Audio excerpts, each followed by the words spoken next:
Microphone. Hello, hello. Good evening, hi cute. Hi. It's been a long while. Last time you were around, I was already working on this project, so that was a year ago. I hope you and everybody in chat is doing well. And we're going to get started very soon.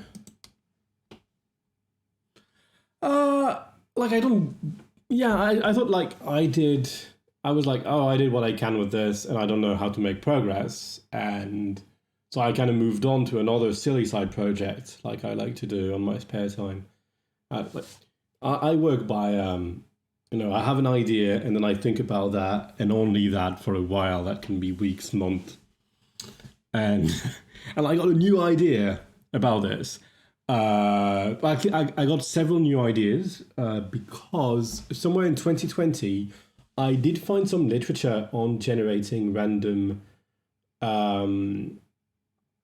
models for SAT solvers that would avoid having to compile the entire model in the form of a BDD, and that was really costly because that's just too much work. I'm a bit lying. You have to do you have to compile but smaller parts. It's kind of clever, and I actually don't remember how to do this, but I took notes, so I know how to remember how to do it. And then I got a new idea, which was, let's generalize around along another axis, and be able to write full datalog programs and use that as the source. And that's sort of what we've been doing. I didn't stream for like 6 weeks on this project. So that's only the third stream since I started in January 2021. Since last time I had a bit of fun with Nix. Hey Simon, how are you doing? So what did I do? I did a Nix shell with Ocaml to Nix to have a bit more reproducibility. It is not perfect, but it's serving me well. There's plenty of things I haven't done, like I haven't configured my Emacs to use LSP server by default, and I haven't fixed the type errors that we had because I forgot we had them. So we're going to start with fixing a couple of type errors, which I probably introduced by importing containers. So it's your fault, that's you. Where was I? And then yeah, I'm gonna I can show around a little what's already there and what's missing for recursion. The general idea is that we want to do datalog with a finite number of atoms, so that we can actually implement recursion. I'll be there in a second. Datalog.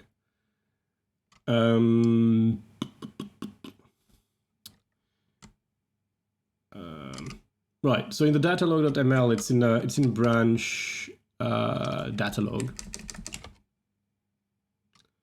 and I didn't push what I did yesterday, so let me push. We also have I moved the CI on GitHub Action, so that's a bit easier to access.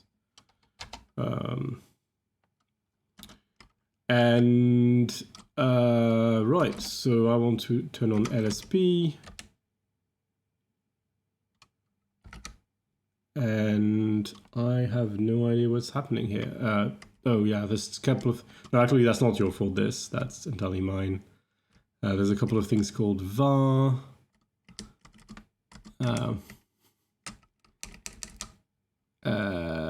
So that was supposed to be the var from where? There's only containers open?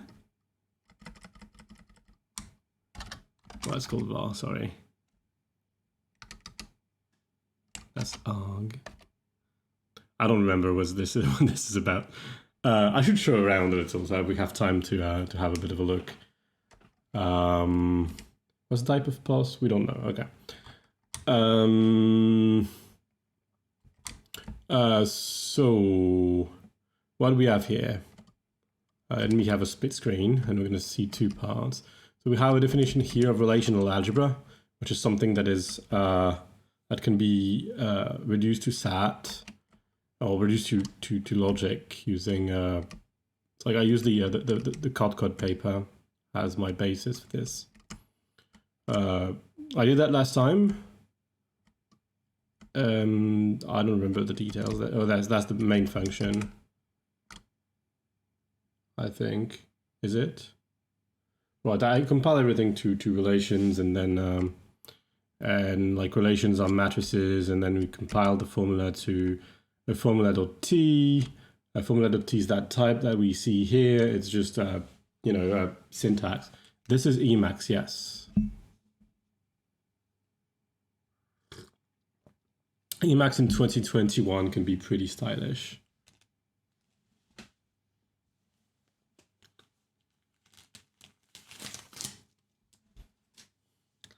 There's a few more things up my sleeves. The breadcrumb, yeah, it's actually made tons of progress in the past few months, I think. Like it used to be, and there's like I did spend a bit of time. This is not default Emacs. You have to download the icons. So I think there's a package called All the Icons that does that for you. Customizing Emacs these days is a pain. I guess if you start with Doom Emacs, it's much easier because it has better defaults. I've got some issues with it, and it's hard to like port an existing configuration to it, or at least I don't know how to do this. So that's the first part. It's about these relations, and then I have the datalog part, which is out of the modules. I can just look for end. This is an excellent point. It's actually easier than it used to be, but there is so many things to do to get basically the default experience. Now, it's like you're not supposed to use vanilla Emacs at all. Doom Emacs is reasonable default, so I guess you would start there. I'm trying to find where the definition of programs is. Okay. I call it prog. Okay, so that's the type of program. There's a couple of things. Oh, that was these var. Okay, so we have this var and we have this var, I think, and that's where it's getting confused. So a program. So what are these? That's the rules. The rules are datalog rules normally. There's a list of relations that we consider to be the facts. So these rules define things that are not here, and the goal is like it's the goal of the datalog program. It's what we need to have true. And our goal will be to iterate through these relations and find all possible instances of them which hold.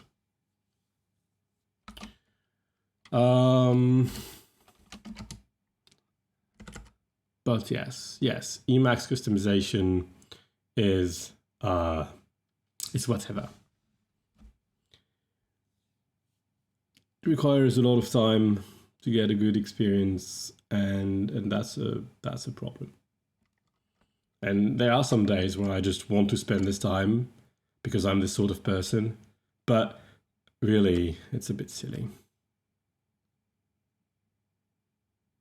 You have a question followed by possibly bad news. Ask the question and tell me the bad news.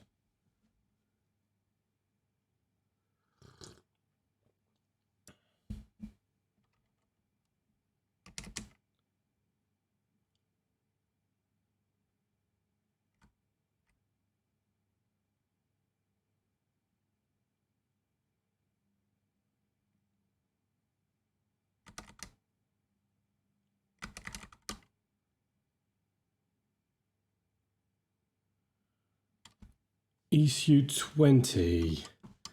Let me...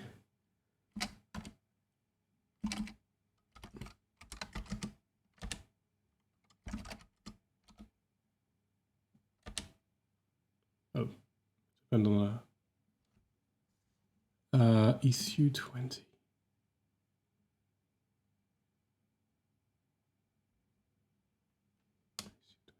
Why is it? I don't know why it's still so big, but...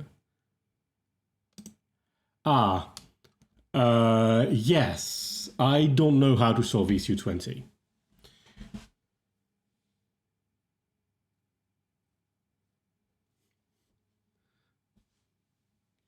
Yes. I still have no solution for issue 20. And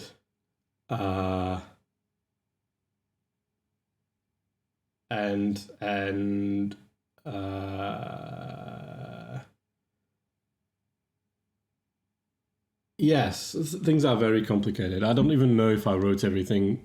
Like there's a couple of things, and I think there's more. Yes. So the thing that is really, really hard and that I ever wrote down is that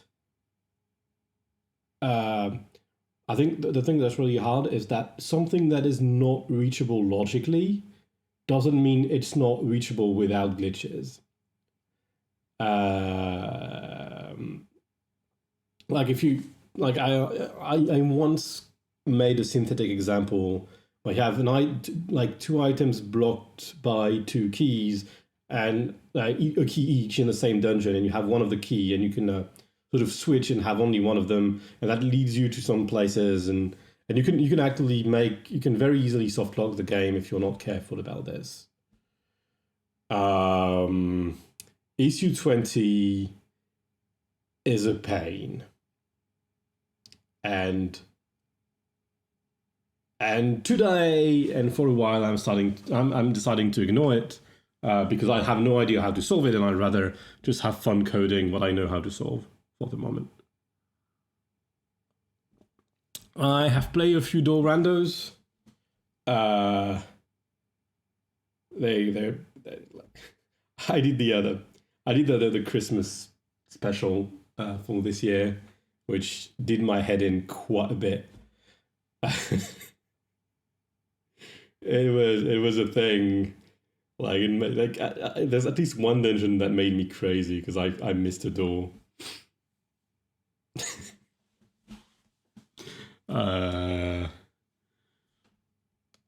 Yes.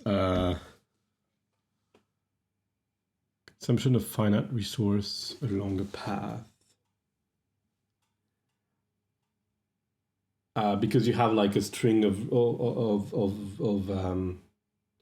keys or something like this. Let me think.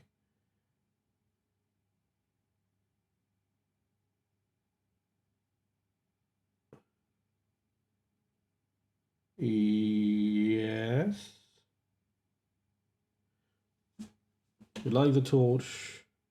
Each course there. Oh, oh, that is cute. If you don't have the, like if your logical access is, oh yeah, but you don't have anyways. If you don't have half magic, even if you use the torch. Aha.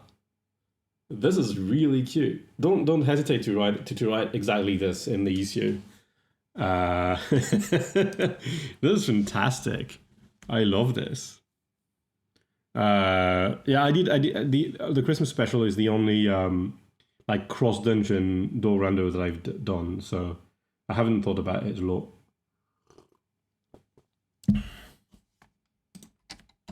That's a delightful dilemma. I have no idea how to deal with this. But you can deal with it the same way as the multiplicities. Like you have that many shots at the rod, but it's a bit difficult to count. But you can sort of do that and then bind certain accesses to this. Yeah, whatever. Well, that's kind of nice though. You say, oh, that actually requires logically half magic or something like this, or a bottle. That's nice. So why are you unhappy? Did I open relarg? I didn't.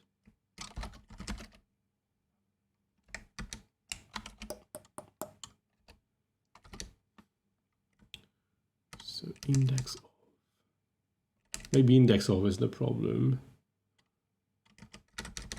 No. That's an arg list. Oh, X maybe is the wrong thing.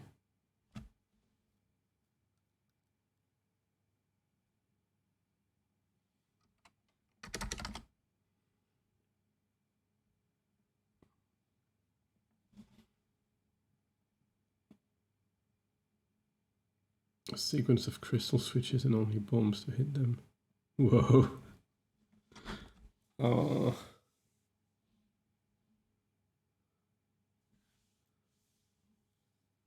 I mean, you could do it, but there's not a lot of places where you can enter without the sword.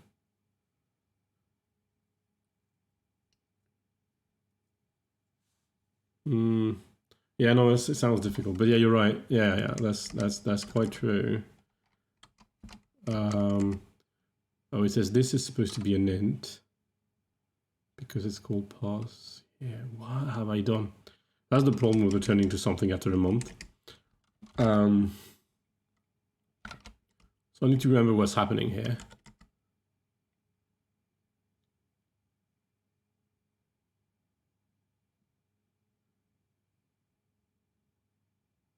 This looks actually fairly correct. Oh, equal. See, that was containers after all.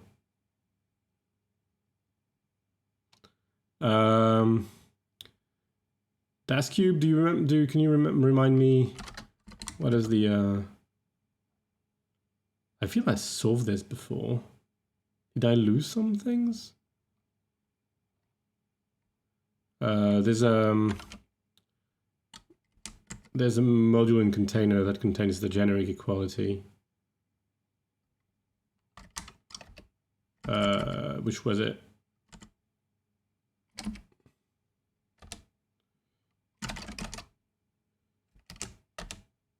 Let's have a look.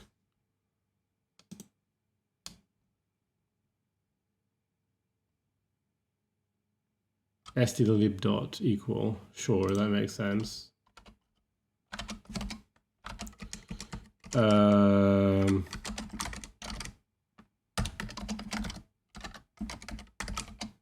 I did that for compare before. Okay, I didn't lose any data.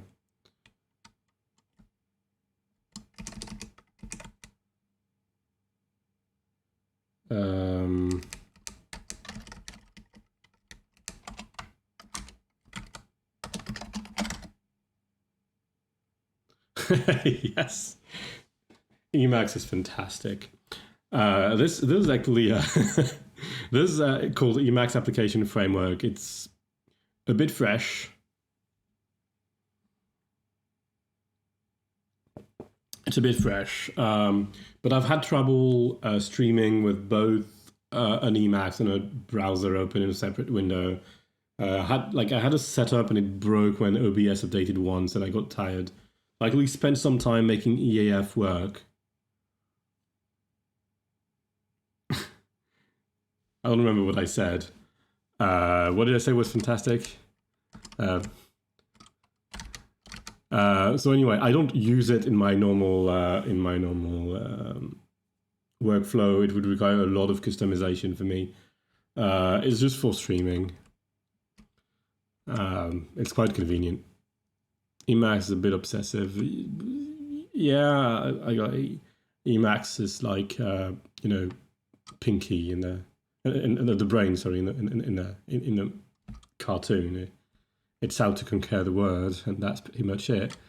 Okay, so we fixed type errors like a church. Yeah, maybe. So the problem we have here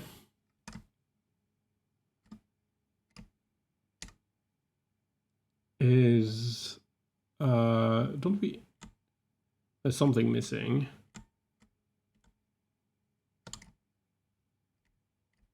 Don't we need an environment at some point? I think I might have ignored rules altogether. Let's have a look. No, that's, my file is pretty big. I need to refactor this.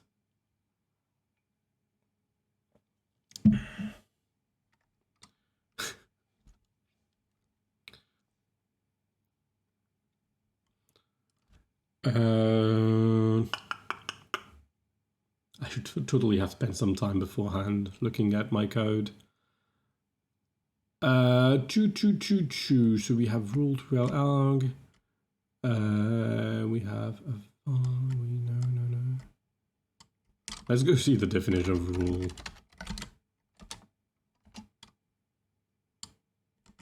So literal, and a literal is here. A declaration together with arguments. That sounds pretty good. Now how do we deal with the root? Oh, we compile things as themselves, I guess.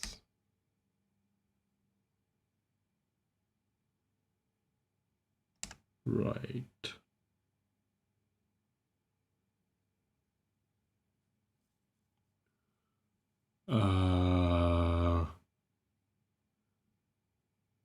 Right, but that only works.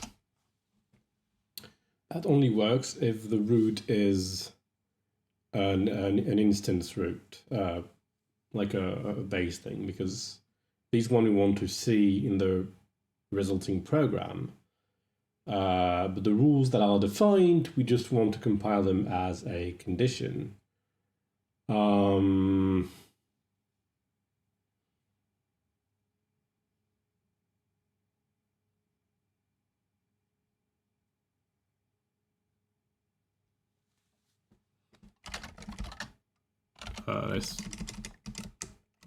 Let's just go there, and we have a type here. So that's an expression. It's part of a declaration. Yeah. And root is declaration. Yes. So declaration is just a name with an arity, right? We can have a look at this. So if I go there, I go there. Oops. Right. So it's like in Prolog, I just said, yeah, you have a pair of a name and an arity, and that defines an entity. You have the same name used with two arities. It's two different things. I think it's fair. So what we want, in addition, is to say, okay, we have some names that are already defined. So we need some, let's have a look at the compare thing. That's the one I want, and I want to have it, yeah. So I'm going to move this.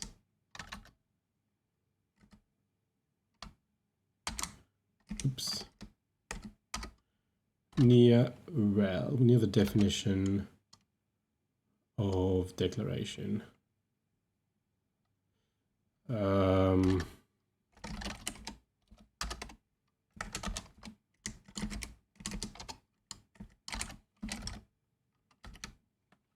Okay.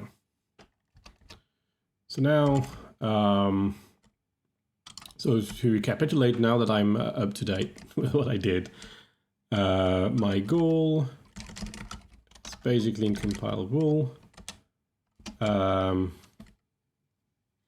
is to take is to add one thing, and says so right now all the relations are considered to be uninterpreted. That means that the defined relations just don't appear That's not what we want. We really want to give them meaning.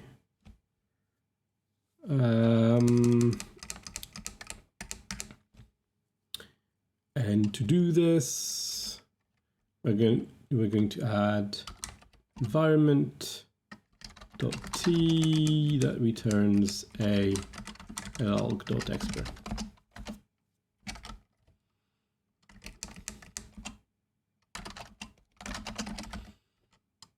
So that should type until I need to call something recursively, I suppose. I didn't expect there to be a problem here. Oh, here we are. Okay. The environment is passed, no. And bun value. Didn't I? Oh, sorry. I need another one here. Okay. So here I need an environment.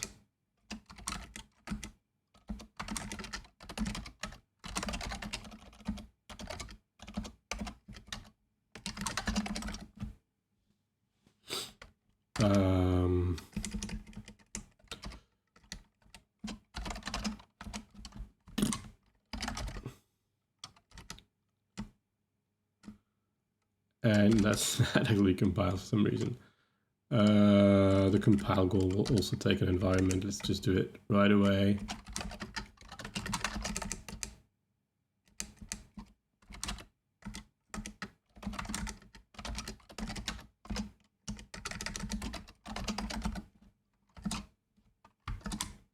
Yep.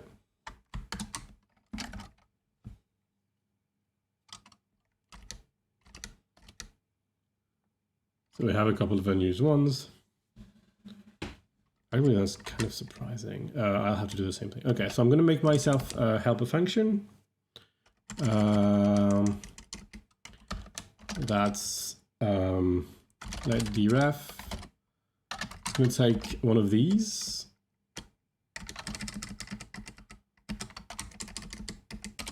And return one of these. Oops. No, I need something more. I need a declaration.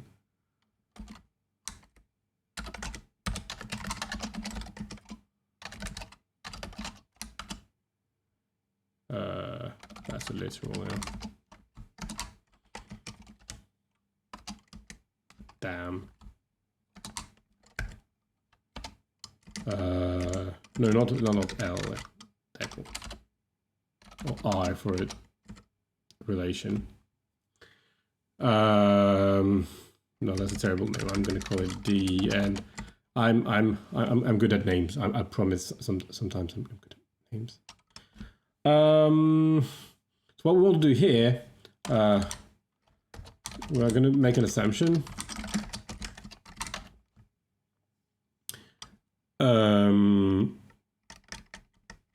And the assumption is that either relation is an instance relation, or it's defined in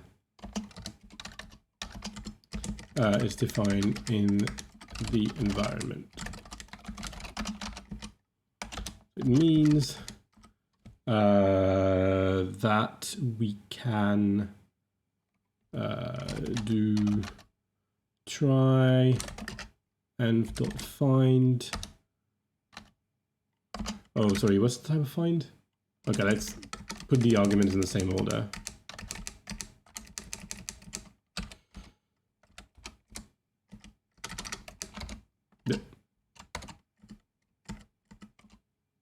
The env with not found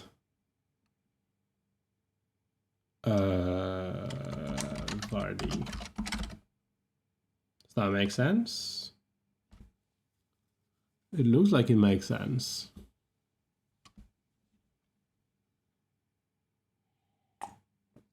I'm using the exception route. I never know which is the fastest. So whether like if there's a faster way to do this. Is there a find default in CCmap?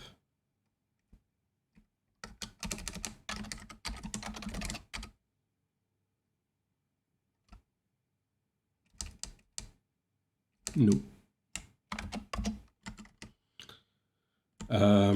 There should be. I can't find what. Find all.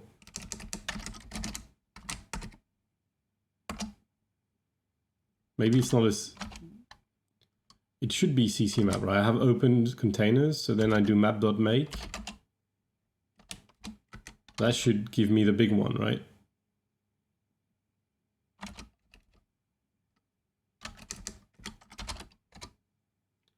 Get all seems to work. Okay.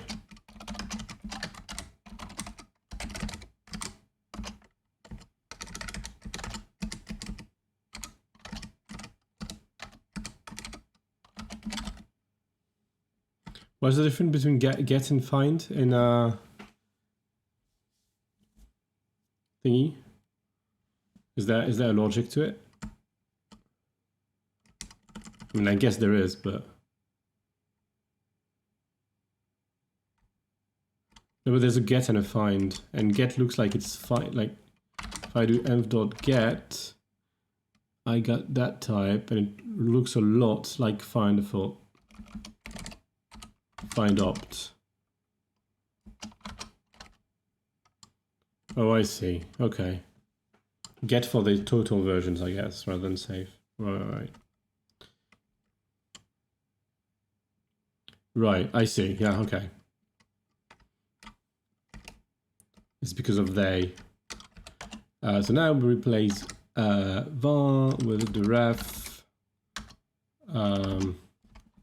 Stop doing this. Well, I guess it's fine. But I suppose I call it defer. That's fantastic. And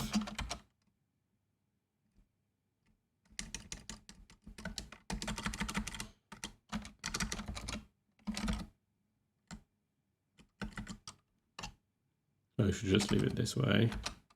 Okay, and now this one is unused, but I have a var here too, so I can do the ref.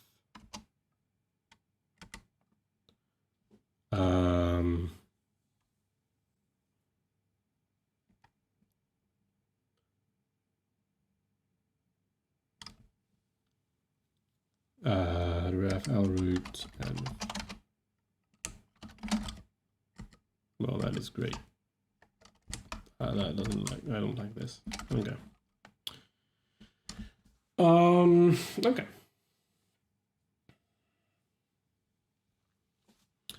So we're not completely done. This returns a binding list. What's a binding?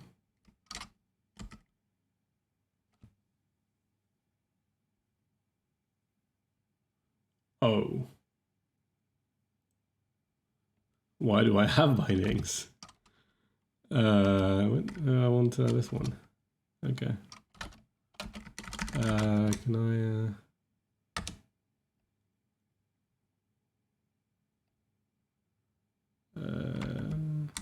I don't remember what this. Oh, in bolt find symbol. Fantastic. Prog. Oh, bindings is a binding list. Okay. We're going to see that the binding list and an environment,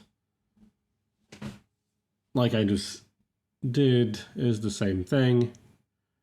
Do I ever generate a prog? Probably not.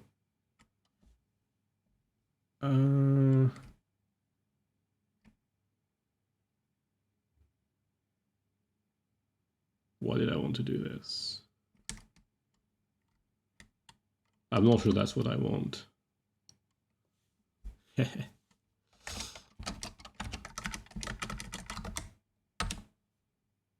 Able to find symbol.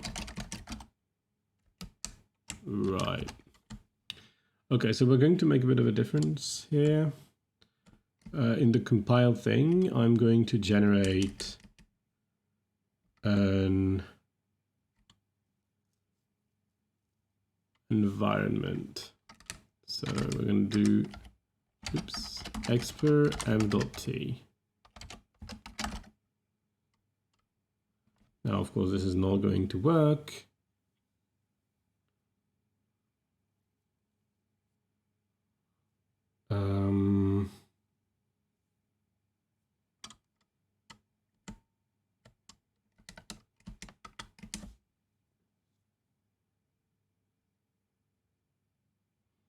I think that maybe what I wanted to do is to define these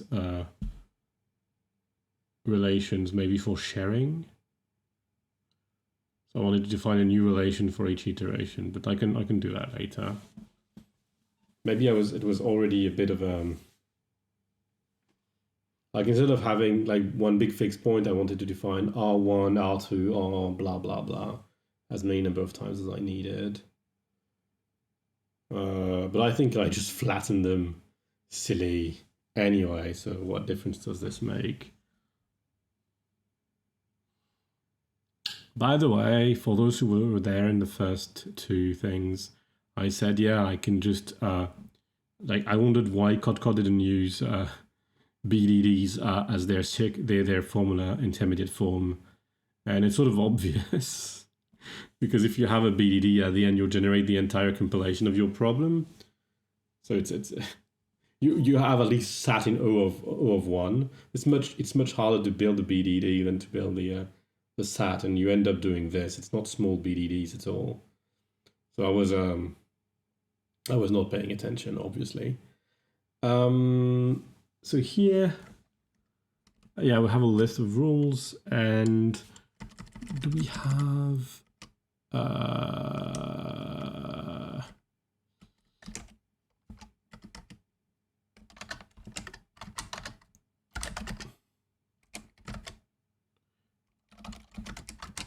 of list, okay.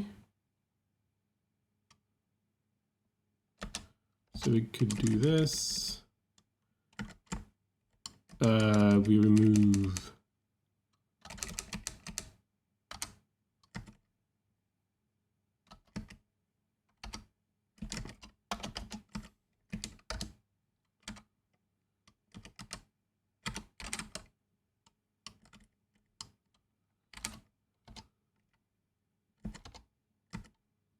okay.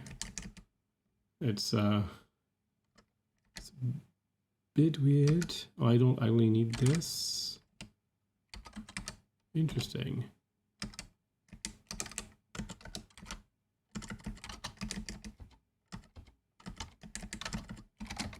That is weird indentation.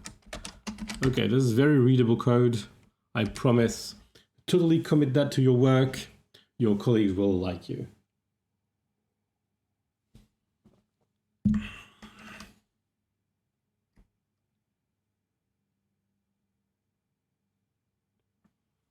So, so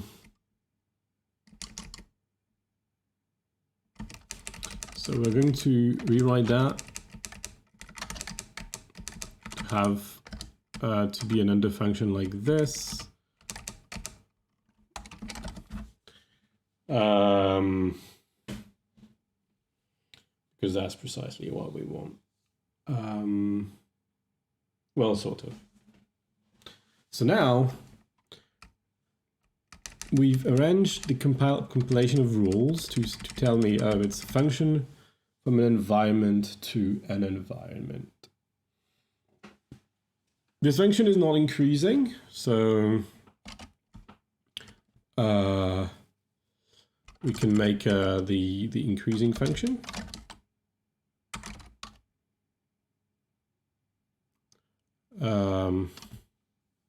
How do we call this?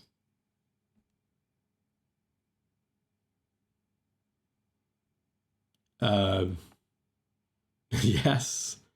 I don't remember why is there. It just happens to be, okay? Like, I'm sure it made perfect sense at the time.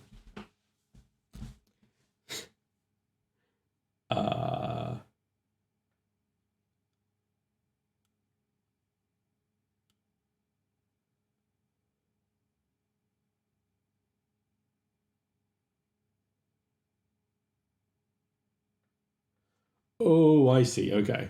Yes.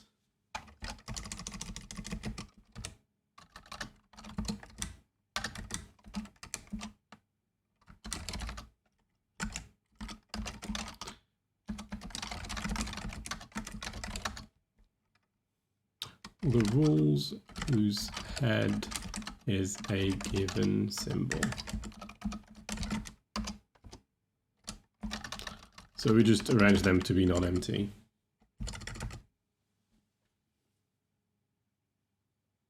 Yeah, does that make sense?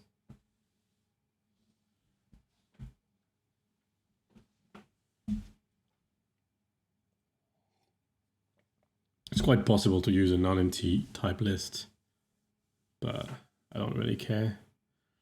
That's I think it's just because right, we have this group by thing that goes on, and group by will give us non-empty lists.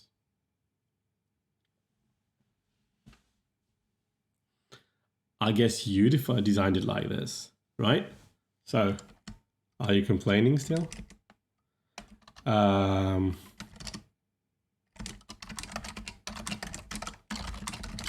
Let's go for a very terrible name. Oops, sorry, not Haskell.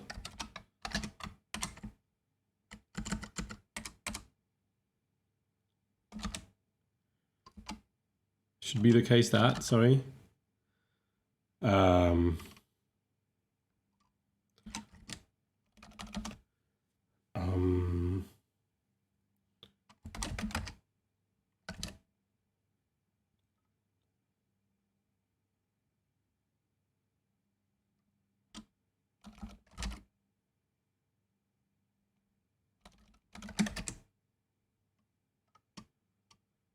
Yeah. Yeah, I mean, it shouldn't be able to give you an empty list. It doesn't make sense.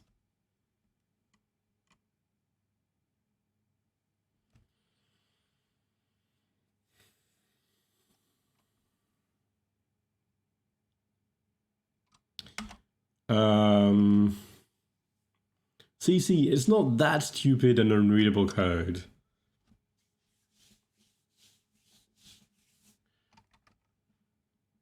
And no, I don't actually commit code like this to professional code bases.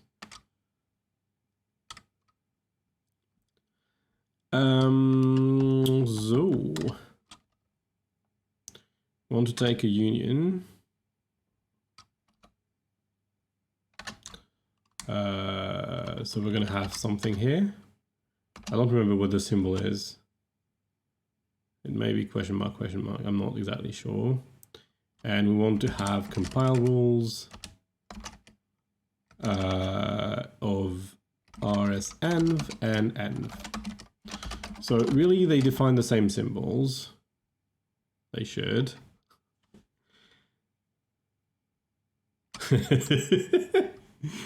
Well, you know. And here we just want to do unions. So we can ignore the declaration, and we have then two exprs. So E prime and E, and we want to do regalg.union of E prime E, I think. I need to do a sum.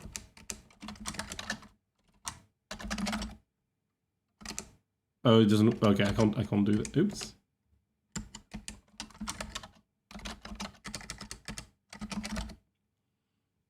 I forgot that constructor was syntactic in Ocaml for a second. Okay, so what we just do here is we say at each step. So we imagine that in this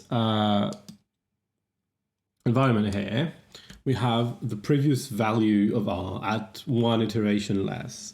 And we're doing one more iteration. At the next step, we apply all rules, which give us new values, and we add them up inside the original values, which is given by this and. So that's the original values. These are the new values, and we just union them. That's all.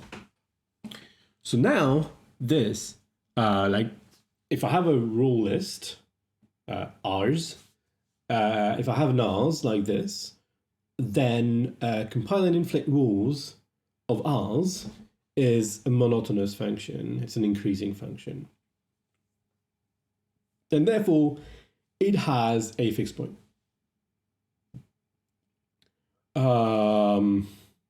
Because we are in a Boolean algebra, it has like it's a finite height Boolean algebra. Because we have finitely many symbols. Like in general, anyway, it has a fixed point, but that might require infinitely many iterations. But we have finitely many symbols, so we can bound the number of iterations at 2 to the number of symbols, which we are definitely not going to do because it's way too long. But what we can do is we know that to reach a fixed point, like we have n rules. And let me think.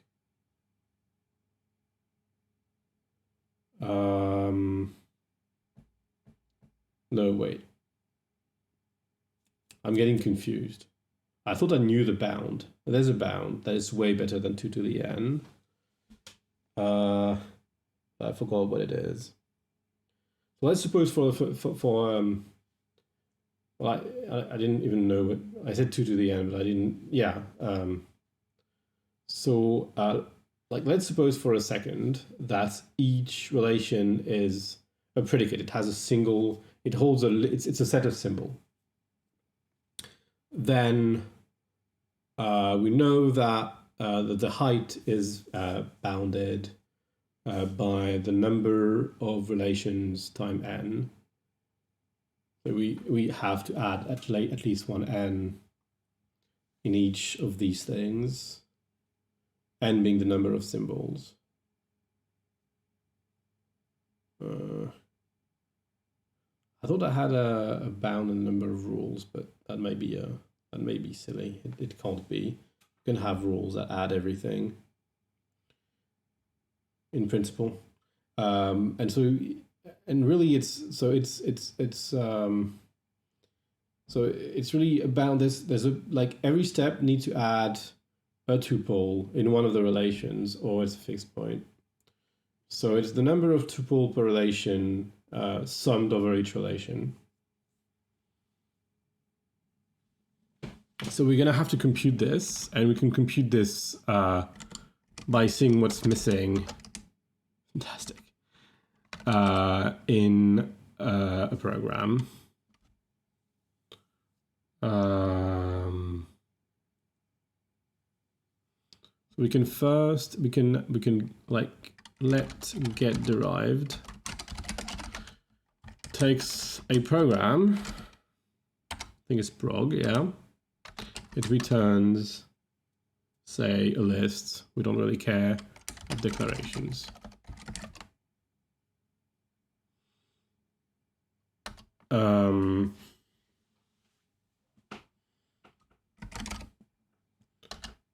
It should probably be a sec, but it's whatever. And the way we do that is we're going to do let get these of a rule.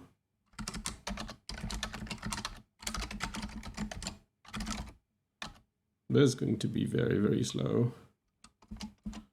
Let's do it in continuation passing style.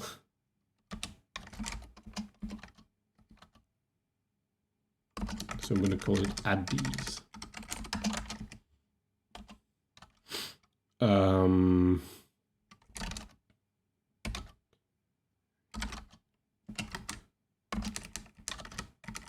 That's an accumulator, really.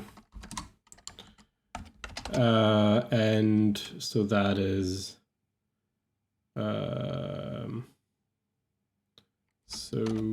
r dot head.root colon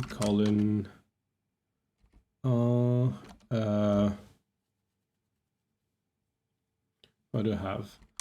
Map something on r.rhs.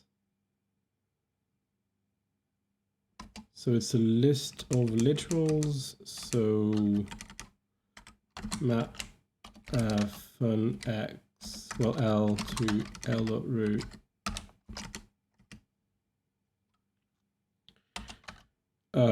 At ACC.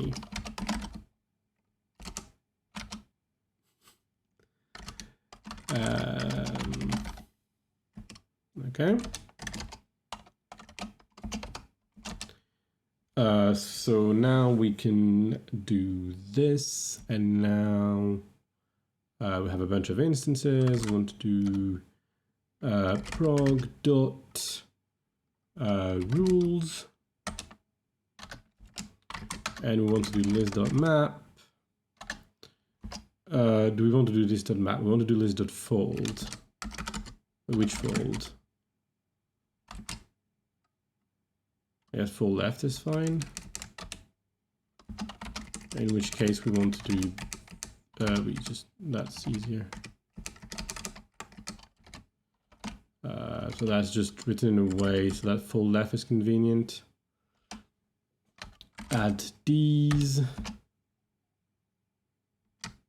What's the type of full left? Empty list. Isn't happy. Declaration.rule list.declaration list. Oh, I thought I would be clever, eh?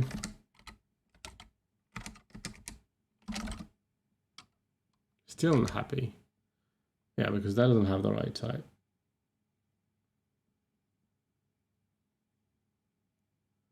Unbound value prog. Oh.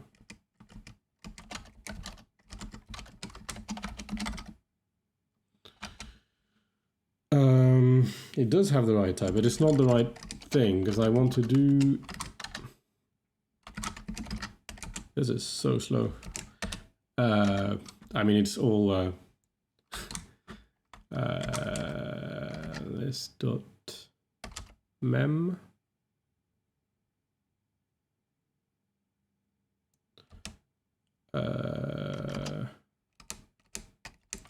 Not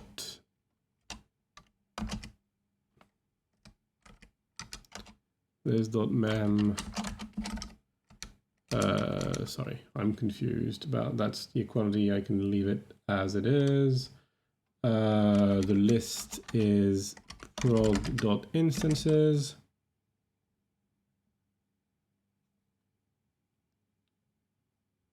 Instance, prog.instance. And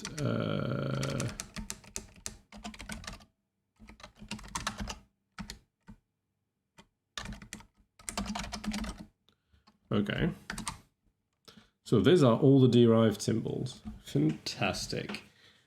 So when we have this, when we have this, what?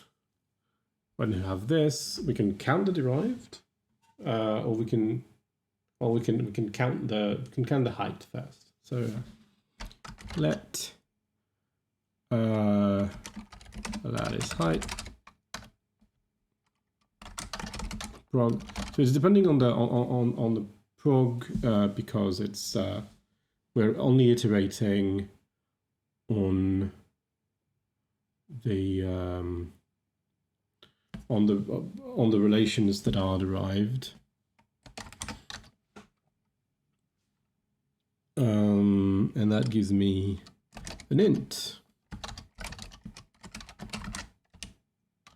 And the way we do this is we're going to do a sum. You don't have sum? Really?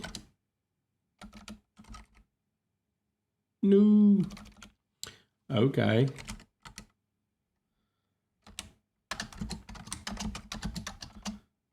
So we're going to do full left, 0.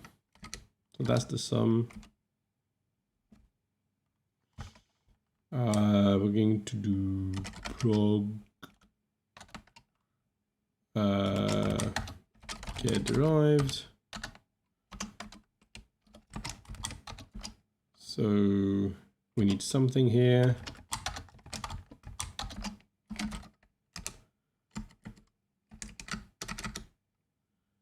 It has some type. Since 4.0.1.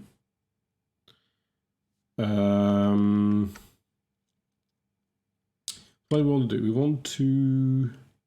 Oh, we need the number of atoms. I'm going to add it to prog.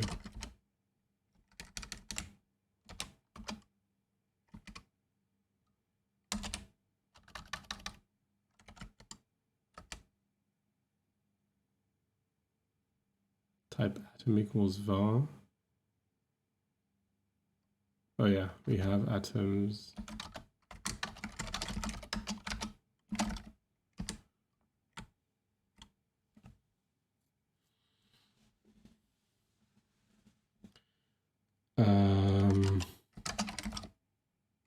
Right.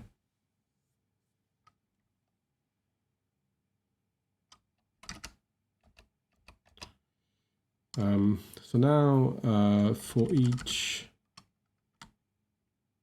relation, we can do get decol height, which we're going to define here.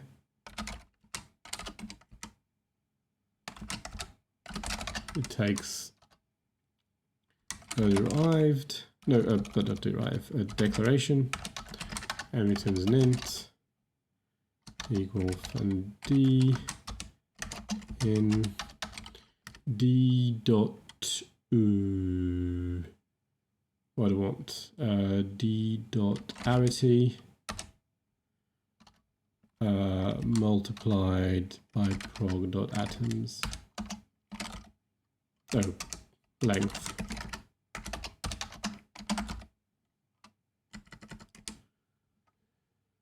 Is that?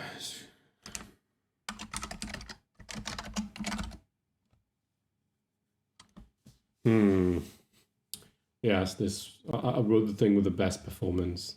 Like, of course, all of this should not be lists, and it should really be sequences.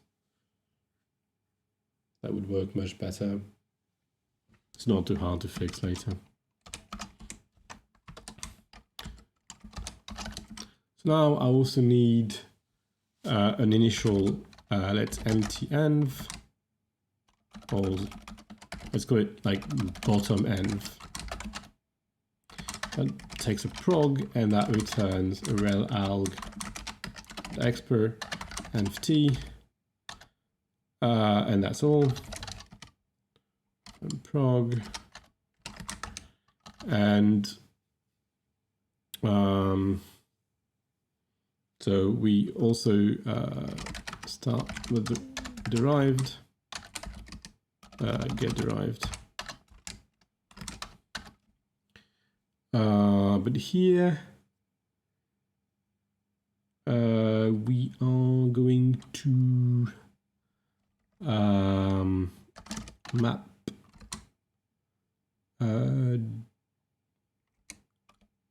from D to, we want a pair of D and rel.expr. So let's have a look at this definition. I want bottom. I don't have bottom yet, right? I can just jump there.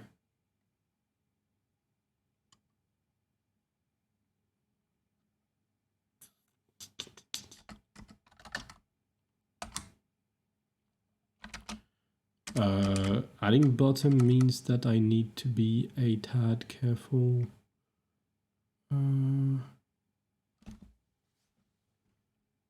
Because it has to be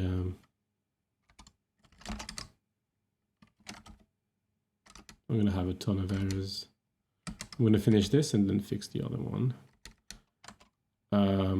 So we do relalg.bottom, and we need an arity, and the arity is the .arity.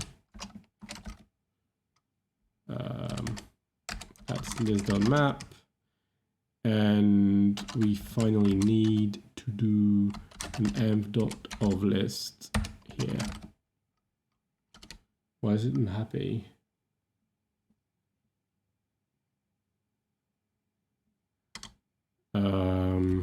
Let me just click here. Have the full error message. This expression has type prog declaration t, but yeah, that's a good point. Why did I write prog.rules here?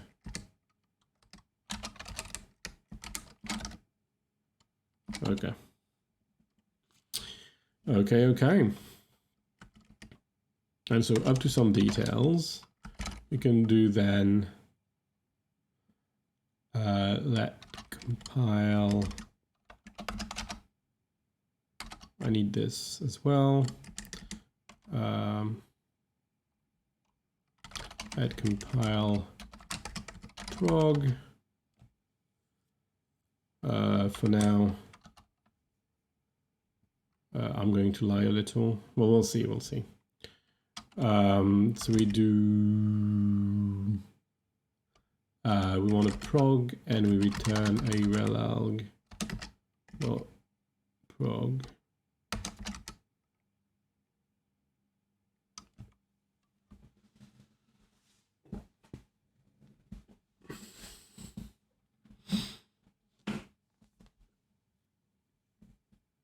And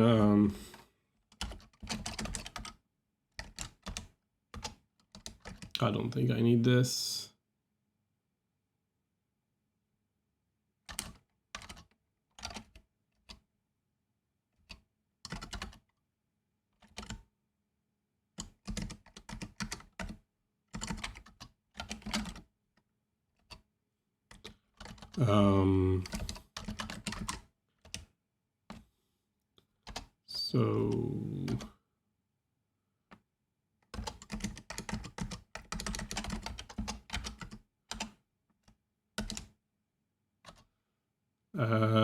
So we have what? Instance, I suppose? No? Oops, this one. Relalg.instance is defined as prog.instance. It's the same, really? That's not very common in Ocaml. Let's not do this. And then we have to define the, how is it called? Conster for constraint.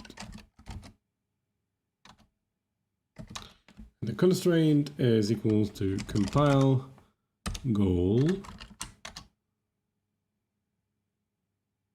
Oh, the literal list is here.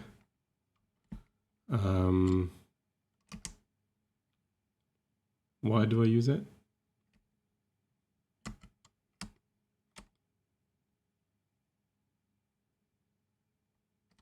Oh yeah, that's the goal. Okay, no, that's okay. Compile goal, prog.goal, and we need an environment, and the environment is obtained by iterating. Do I have a fun dot iterate? That is height of the program, and the function I'm iterating is compile and inflate rules of prog.rules.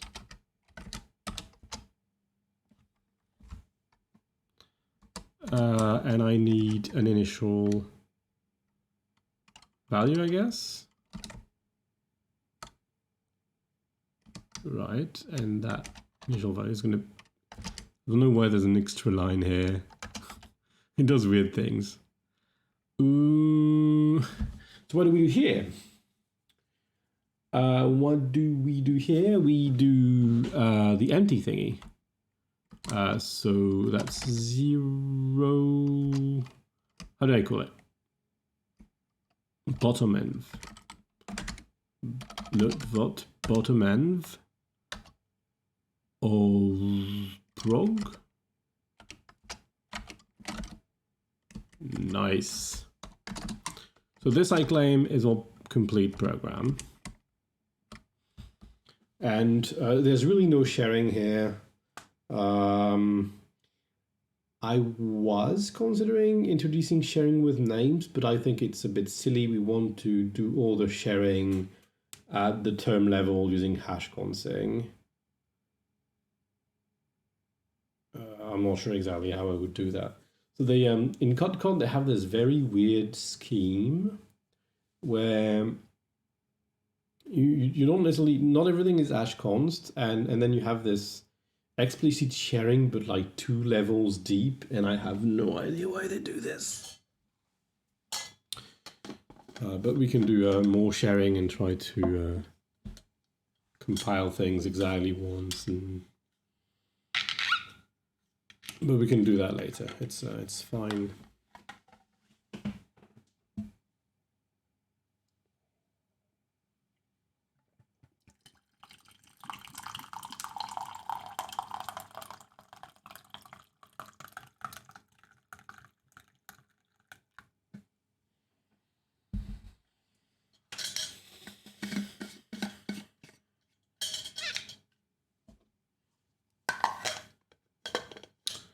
So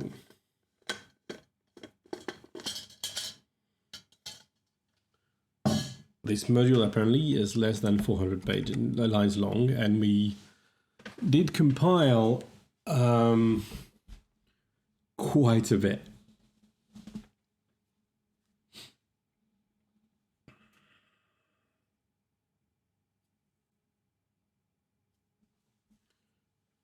I think I don't have a compilation of so let me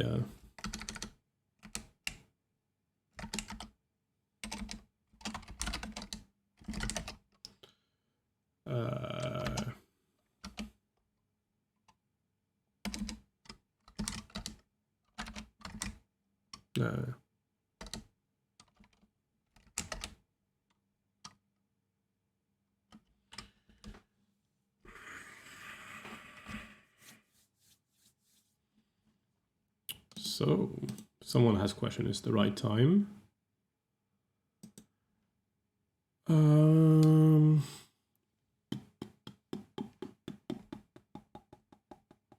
yeah. I need to do bottom. Do I have a single warning? Yeah, I have a single warning.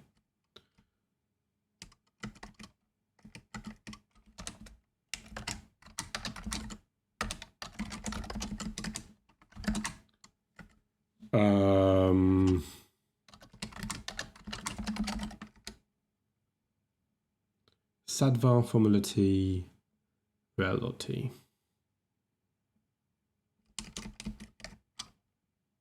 That's the one, right? Yeah. Rel.t. Ooh, that is violent. I want rel. No?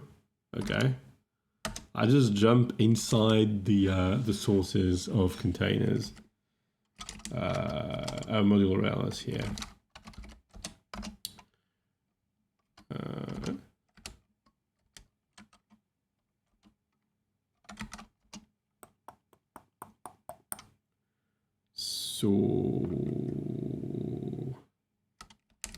Right. This is a matrix represented as a map on a list of atoms. Like the lists are supposed to have fixed length.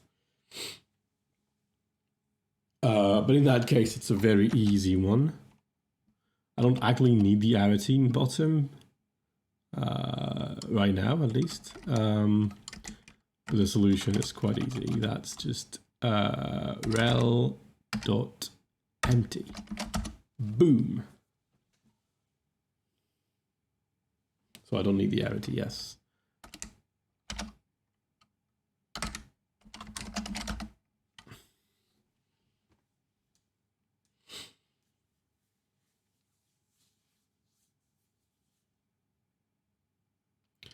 Okay, so right now I'm on the arity symbol. It says it has type sadvar, which I guess it is because everything gets type int in that module. And it says it returns a list of all bindings of the given map. And that is particularly delightful. I don't know where he pulled the doc info, but that's hilarious. Like, just for this, yeah,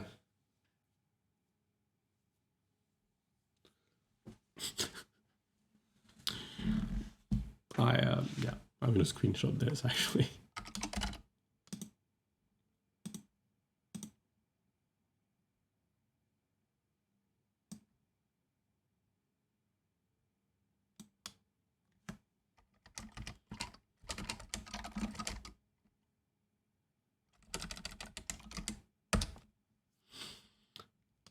Here, I've got a screenshot. I can keep this.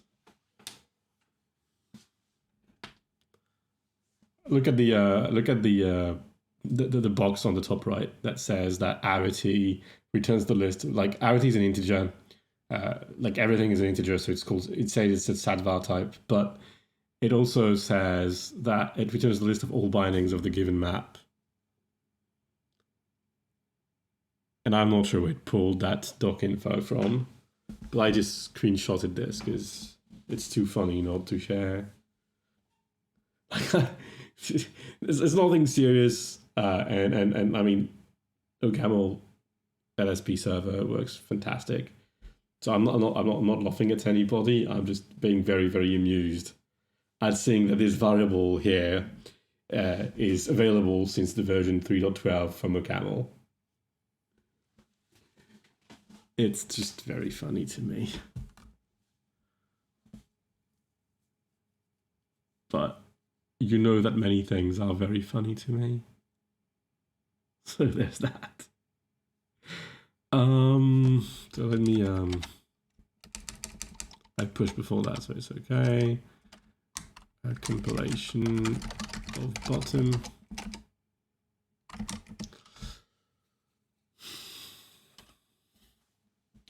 Okay.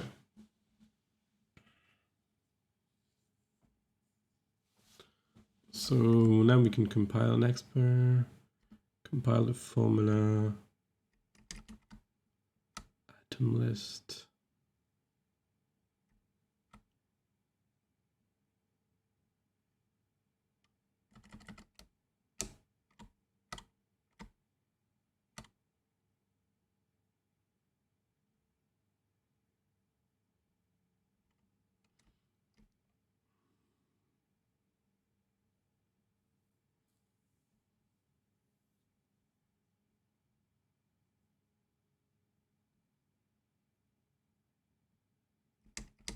Yes. Okay. What is the env?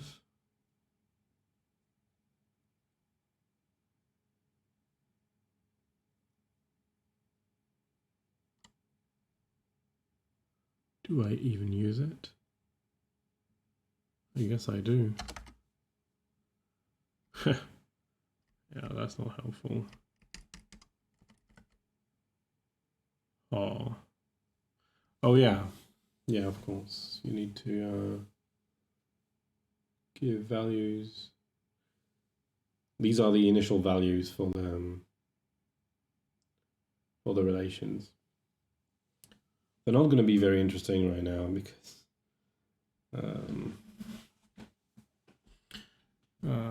because everything is possible. You need to give them ranges or types or things like this that restrict which tuple can be part of the relation, and then you start with a very small thing.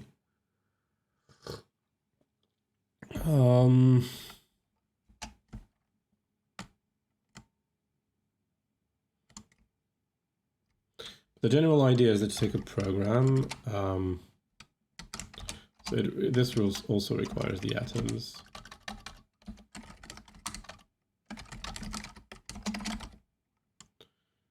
And you're going to turn all this into a single formula. It's a formula where like the declaration correspond to that many variables, like for each tuple, is it in or not? And then you make a formula of that. So one thing that is a bit sad is in code they have this special case that they use to handle like matrix exponentiation, basically transitive closure of relations, because because it's an exponentiation. Exponentiation is an iteration of an associative operation, and so they make it faster. That's really quite neat. Like it, you have logarithmically many iterations, so it's quite a significant gain in the number of iterations. But here, I don't think I have any other choice than just iterating sillily, and my bound is extremely loose. Like it's extremely unlikely that I need to iterate that many times, but there's no real way to detect this. Maybe by being a bit clever and looking at like making smaller expressions, using smart constructor for unions and etc. to manage the size of things. But at any rate, I have to do all these iterations. Not that it matters too much, like even if I have 1,000 items and I have like a couple of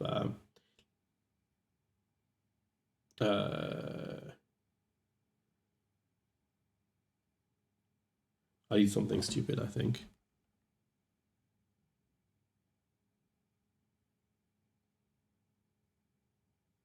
Height is wrong. That's a silly number. There's if I have a triple, there's more than 3 times the number of atoms. It's 3.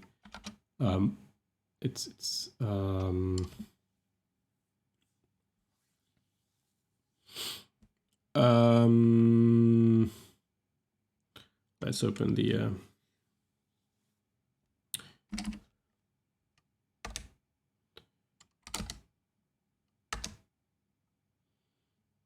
I'm gonna go, we can do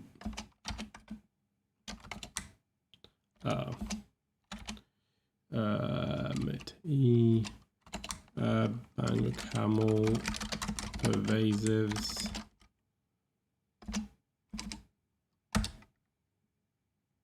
great. Okay.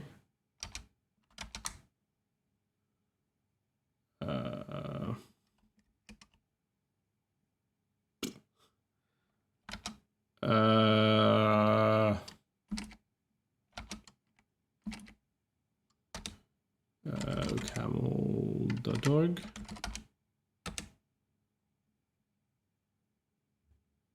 I think I might have killed my browser.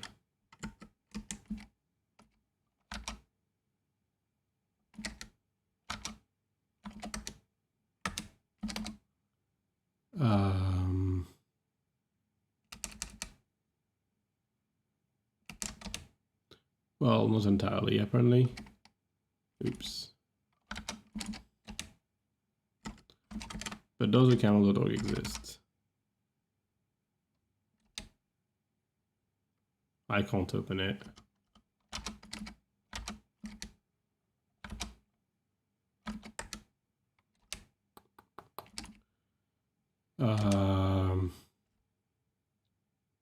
Like, I don't know, open.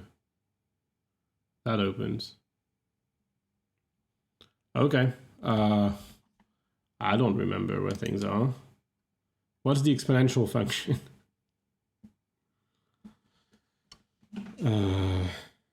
Is it the, yeah, I want the exponential function, yeah.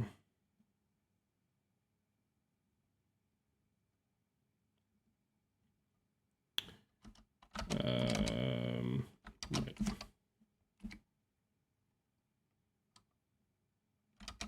In .pow.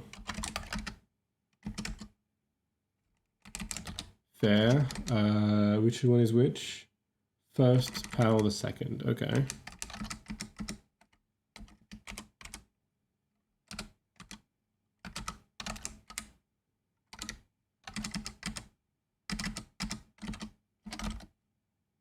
No, the one on integers.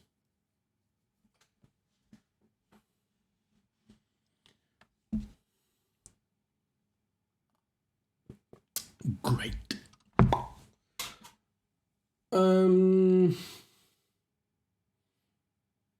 Yeah, so if I have triples and n atoms, I have n to the 3, n cubed atom, possible tuples. That makes sense.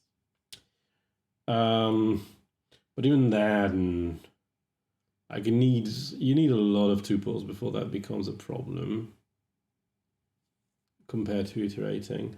Maybe it is a problem. I don't know. Like if I have 1,000 atoms and I need to cube that, then I end up with 1 billion iterations. Yeah.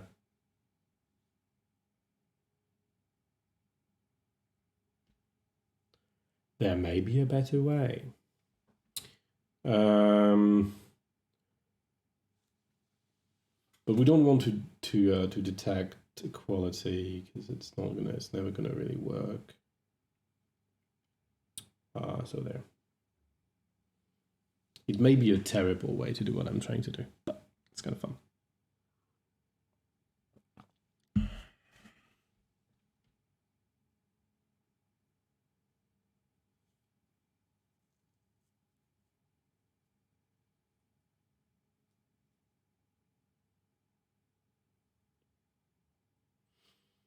Yeah, I don't know. I think about it. For the time being, this is a bound. It's not the worst bound, but it's a big bound. Well, it can be. So in regular LTP, there are 200 things. Well, 200 places. And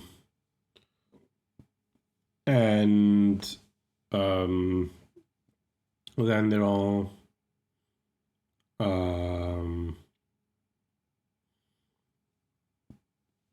they're like, we can say there's 400 atoms, give or take, and you have a quadratic thing, so 400 times 400 is less than 1 million. It's like it's 200,000 or something like this. I can ask Emacs. That's not the command. I can do times 400. That is, yeah, less than 200,000. That's what I thought. It's in the bottom left of the screen, like over there. So what we would want now, I guess, is to be able to take a. There's something that doesn't compile. Why are you unhappy? Oh, atoms. That is quite true.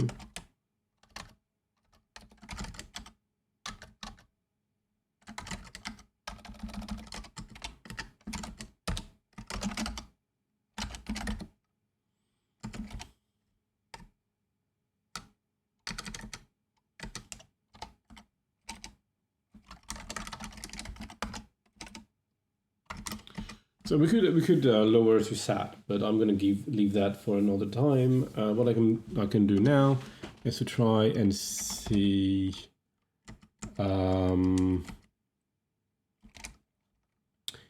We have something else.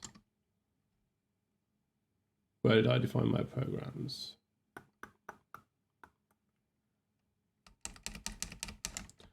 That was the multiplicity translation. I'm going to ignore this. Wow, I worked hard on this. Like there's almost like just adding the multiplicity is almost as long as doing this last 400 lines long, and this is 350 lines long.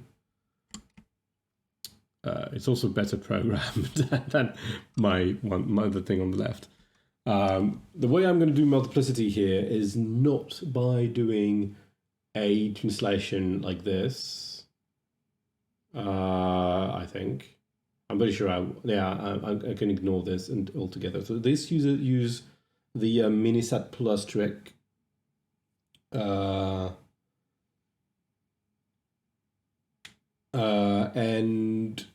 that is that when you say, oh, I need 7 of these, I have several identical things, so I need 7 of these, then it will just create a quasi-Boolean equation and translate it back to sat. What I want to do for the relations, though, is to say, and when I have these things, but I'm not entirely sure actually. I want to say, oh, I've got atom, like I got copies of atoms, and then I do some. Maybe I'll actually end up doing the same and compiling the relations to quasi Boolean clauses instead of formulas. But I'm not sure. I'll have to think about it. That being said, the general idea is the same except like we have we need some tiebreakers. We need to avoid, because we count models.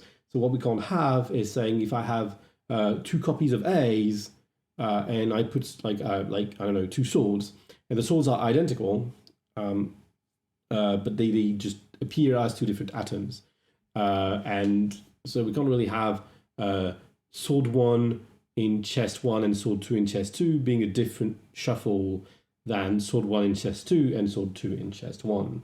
So in that particular version, I think I just order them, and I have some ad hoc constraint that things are well ordered. Like there's when there's an item in chest, like in chest one with a sword in chest 1 and a sword in chest 2, then the sword in chest 2 must be bigger than the sword in chest 1.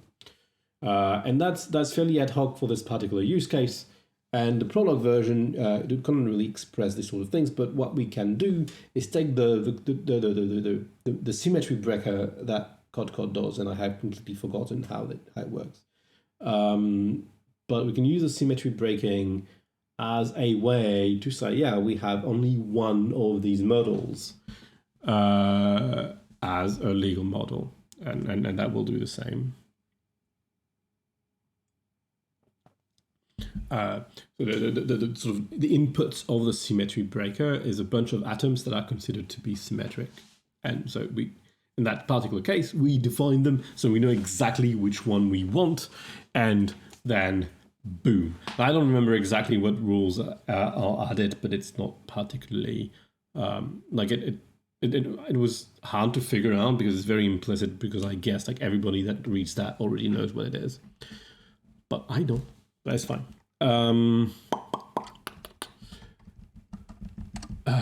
Yes, I'm stalling, but I'm really, what I'm looking for is the definition of a program, which I'm guessing is in main.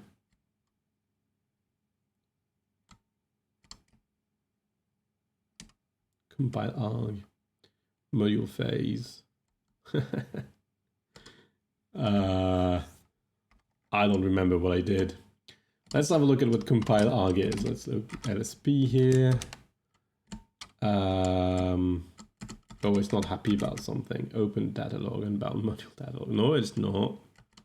Is it?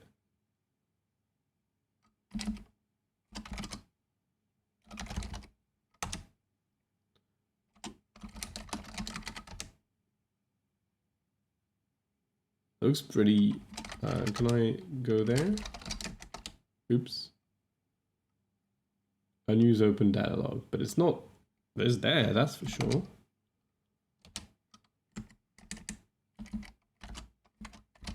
Let's try again. Yes. That looks better. Maybe it wasn't built. I don't remember if I'd built it before. Maybe I cleaned it actually. Val the program. Let's say so. Compile arg takes a program as an argument. Yeah, so I use a queer functor thing to chain the phases together. Phases.make. I need to see this. I forgot what I did. I have this phases thing. New problem into some solution to new problem, solution to the original problem.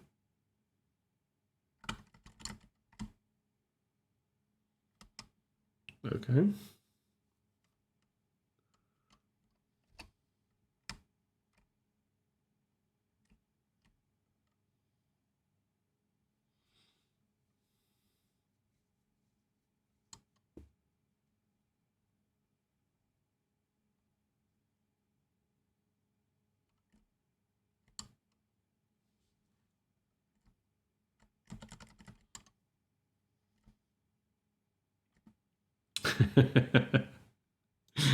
Oh my god. When I refactor this, I'm going to spend days. This is so ugly. I have no idea where this module exists. So here I take a module that just contains a program. Whatever a program is, I can have a look. And then I define a bunch of things like the indexed items, which is a list. So here I'm saying these are sequences in the sense of the standard library, instead of items, but it's fine. I take a pool in the programs. The pool is the items that are available. And oh yeah, and I add them. Okay, so that just takes the program and that creates all the atoms by multiplying the items by the number of occurrences that they have. Okay. I can ignore that in the first step. Maybe.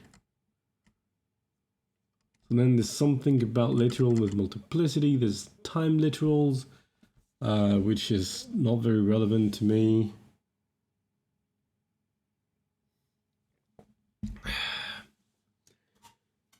Dear Lord, what have I done? This is all very, very, you know, wibbly wobbly sort of stuff. It's all mixed up together.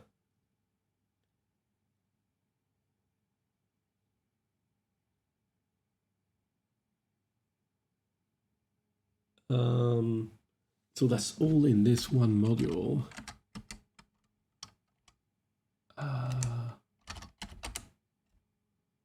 This one is this one.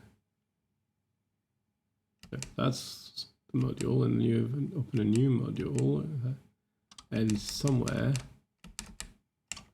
Oh, that's the entire module. What the hell is this? Oh, I see, I think. These are all the phases implemented. That is so weird. Because at the end, this is a mess.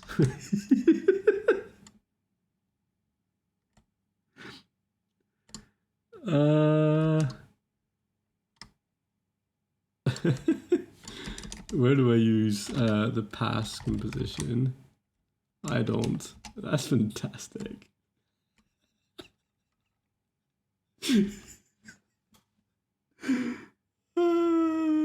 What have I done? This makes no sense. Do I use it in main? Oh yeah, I do actually. Look, there's a pipeline. Okay, so convert provable is the two provable, etc. They're all things.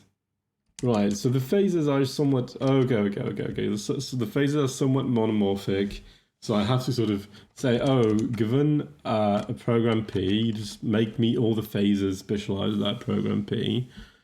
That sounds very, very fishy. Because it means that they can really only be used in one direction. Or maybe they're not that monomorphic. Let's have a look at convert provable. Let's just look at where it is. Convert provable. Right. Okay. So it is very. It is an A. So it's a pass. It has passes have 4 arguments. Let's have a look. Visit tags. Oh, LSP is not open.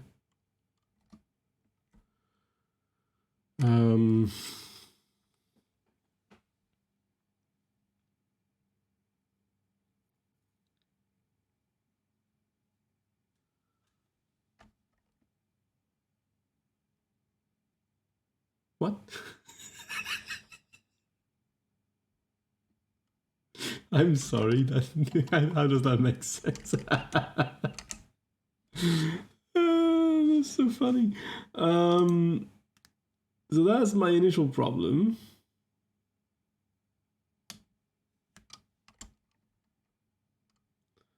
That is my initial problem. So I take a program of a certain form. Maybe that was not the best one. How do I convert it to an arbitrary A?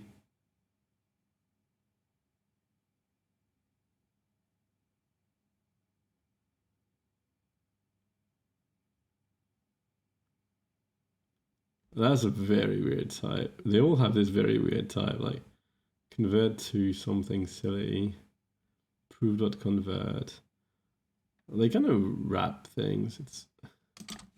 Let's look at the other passes. The join observable.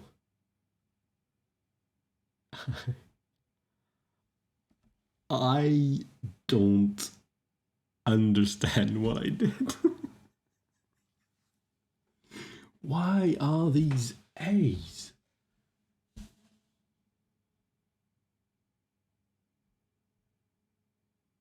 All A.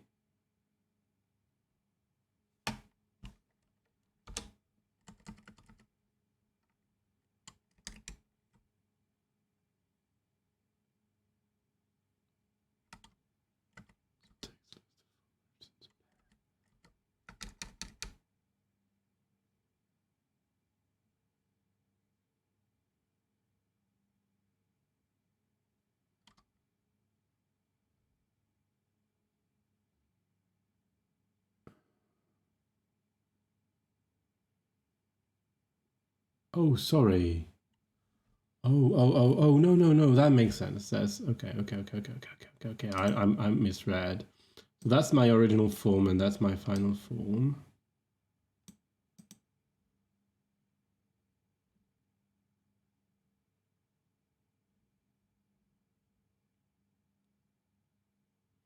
Right, it says if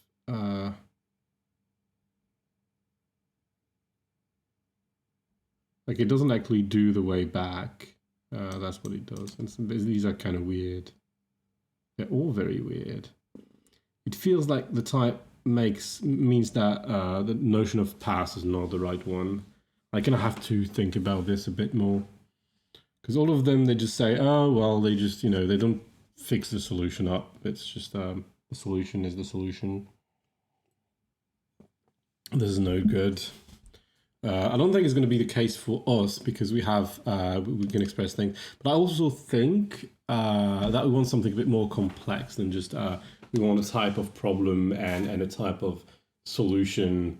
I think I want to have a state and to be able to pass manually clauses.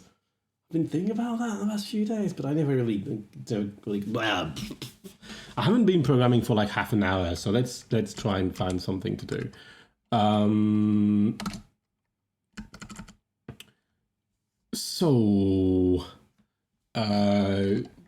thing is, the type program is written somewhere here. So here's type programs. I can go and see the definition of program, which is in types. Oh, that's fair. So I can actually inherit from types here. Let's have a little look around. So a program has a pool. You can ignore this in the first step, or we're going to progressively transform a program into a datalog program.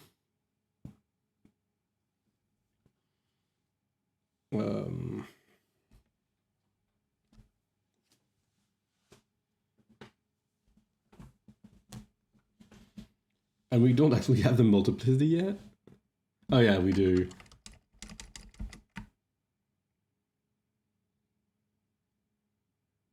Actually, I think that this is already done.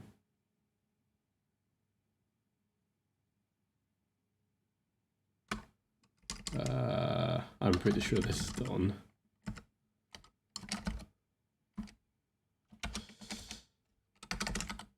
Obsolete command, obsolete command.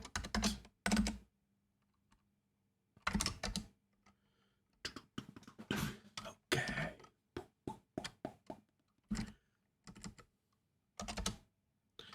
So let interp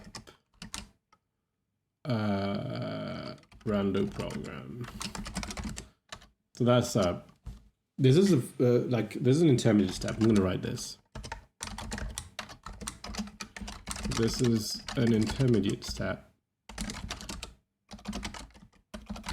where the notion of program stays same as pre-datalog, so that we can debug. But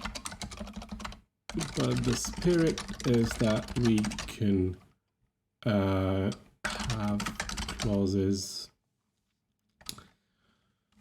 No, we can have we will generate. No, we will define more general programs where the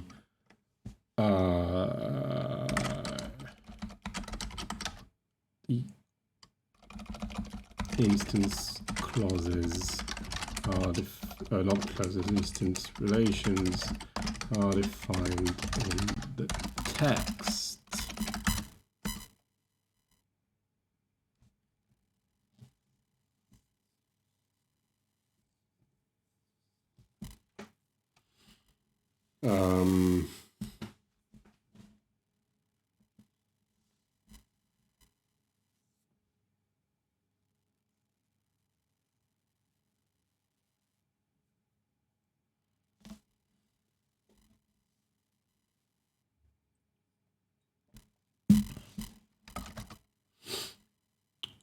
So that takes a times of program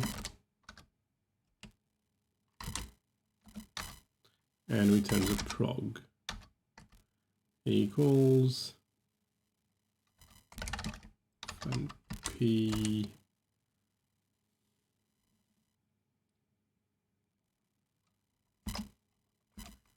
okay. So here the program will require atoms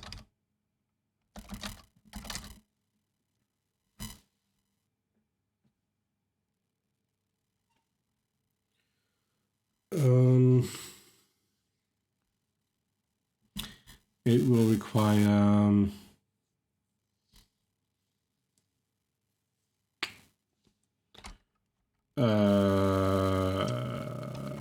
it will require instances, and it requires rules.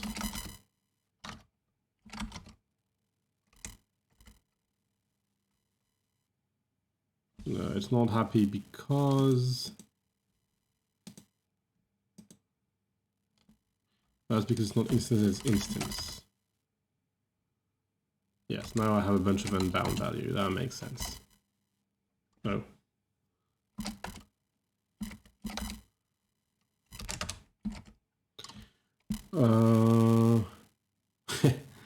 Yeah, have a good evening, I guess.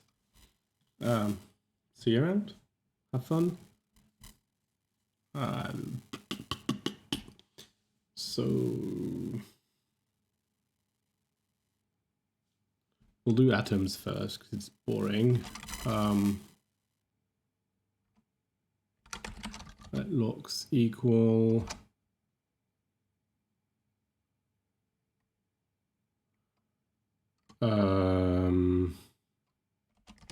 p locations.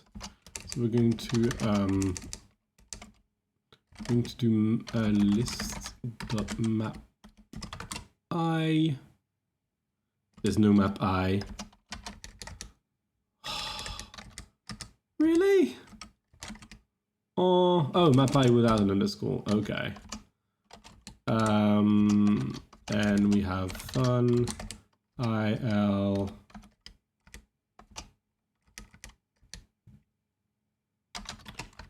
to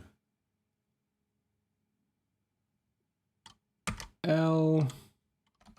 Sorry, fun IL to pair IL.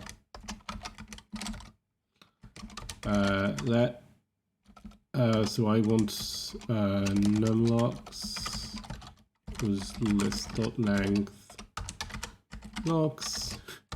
It's almost midnight and I'm starting to remember how to program in Ocaml. Items equal list.mapi fun I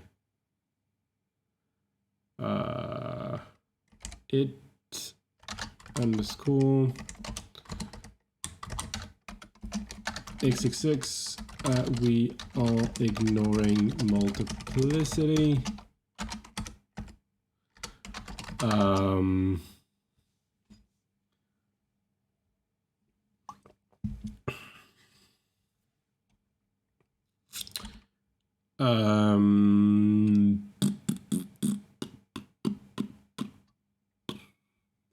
And we want the pair I. Actually, I think I want that direction here too.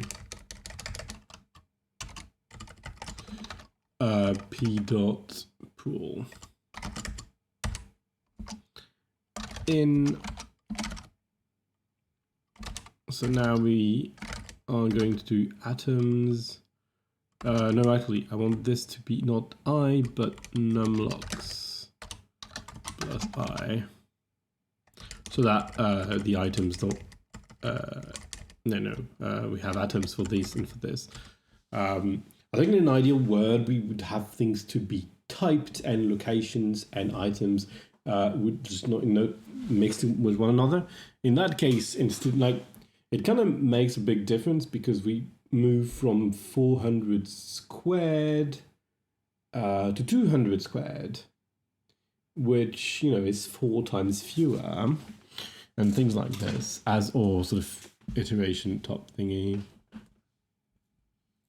I didn't explain earlier why we have to sum across relations. It's just because like one relation will get one tuple each iteration, like at least one. Otherwise, we're done.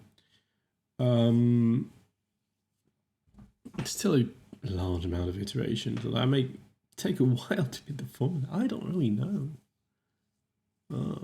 That's curious. I don't really know. I've been working under the assumption that we don't need that many iterations, and I think that in the I iterated once per rule previously because they had a certain form, and I knew that each rule would make progress at most once. I think, And because of this, but we don't have this luxury, and I don't really know. Like bounding this is really the thing that's going to be important. Atoms is going to be list map locks. List map second locks at list map second items.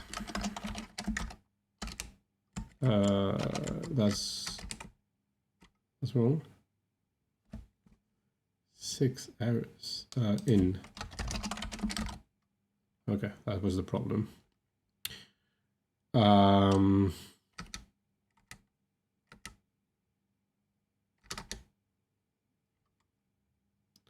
In list expression.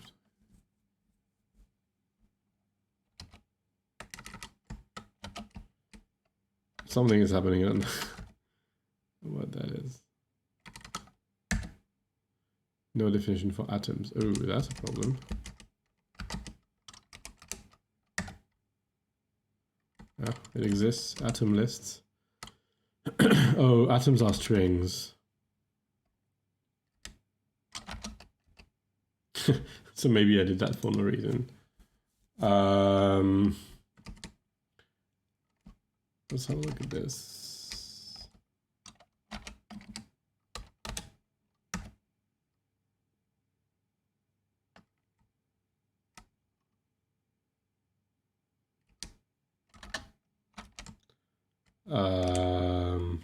Okay, these are strings.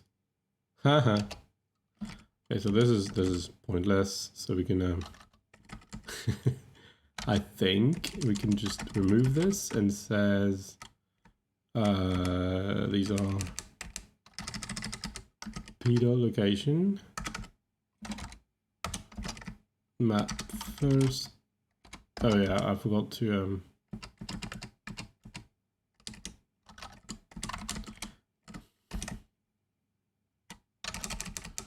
okay, p.locations locations map first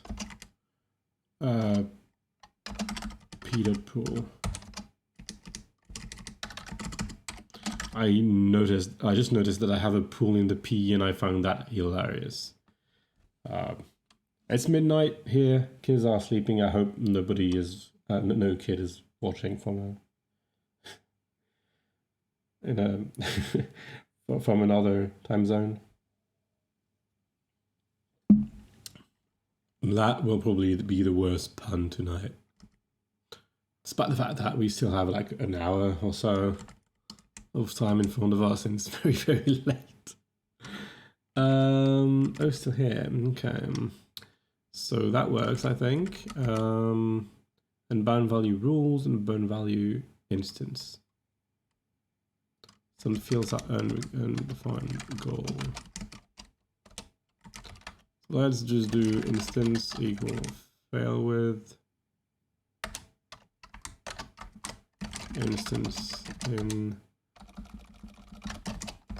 I'm going to define them one at a time, but I want to stop the program from rules fail with rules. Oh, it's still complaining because of. Oh no, it's fine. Maybe. I think it's complaining. No? Okay, it's not telling me, oh, this part of the program is unreachable because you haven't failed with before. It's fine. I was a bit scared about that. I didn't want to have all these warnings. So instance. So instance is interesting because we get to define it by hand, and it's not part of the program. So let's define this actually. So in it kind of shows up already in the definition of the program because we define clauses for have and for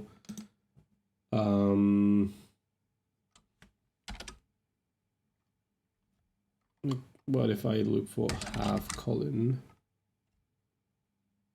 Well, we suppose they exist, really.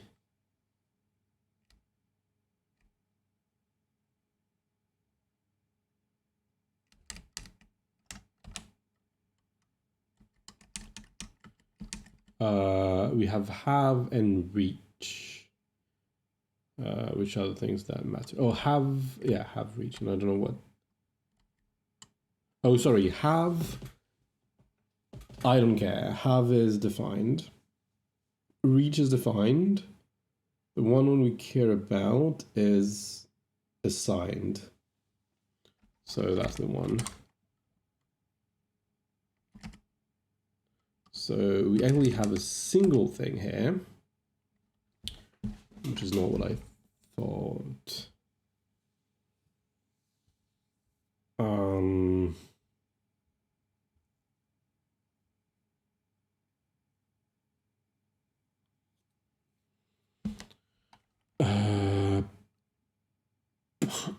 Instance says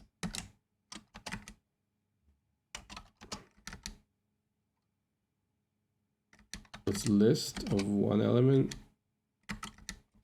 and the root equals belongs and the arity semicolon is 2. It's not happy because reason. The record field arity belongs to type declaration. Okay, that's because declaration doesn't have the type I think it does. It's named and not root. Okay.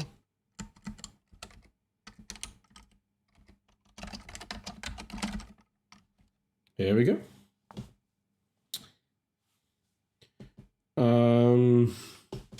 That's our instance. That's what we want to deal with.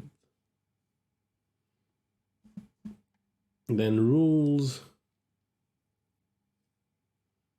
I have type clause. T, there's a multiplied item, empty atom. I don't remember why we have an MTT here. Where is that defined for starters? So that's mine. I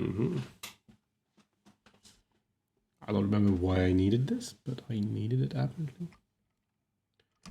Gonna have a look where atom is defined, I guess. I is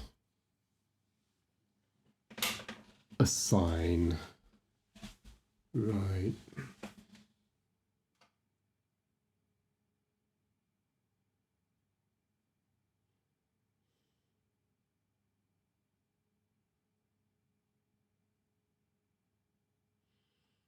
Right.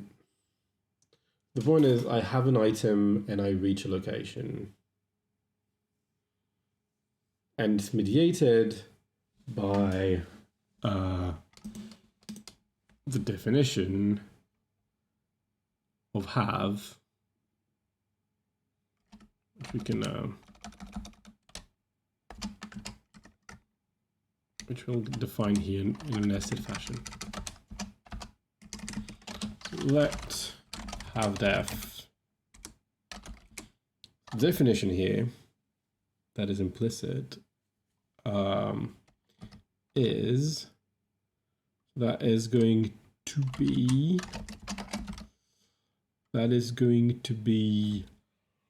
a rule. Let's have a look. I'm in the wrong. I am very slow. I'm sorry.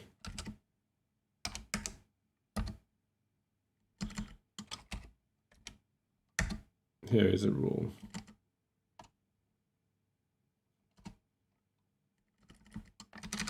So here we're defining a rule. So the head of the rule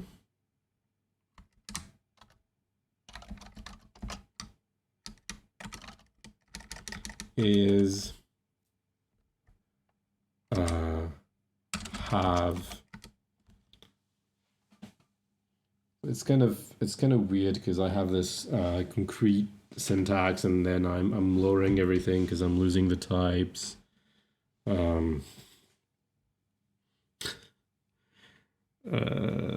Yeah.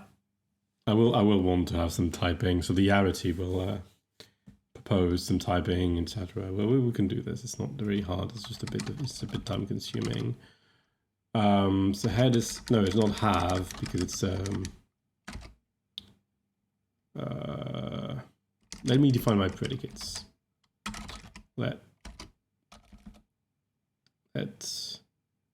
assigned equals. Otherwise, there will be a lot of repetition. Let have equals. That's a one arity thing. Let me add a bit of spacing, and we'll call it have. Let reach. It's an arity one thing. Okay. Head equals, that's not sufficient. I want a rule. The head is a literal, and a literal is, that's where we have root. Fantastic. Root equal have, and arguments equals a variable.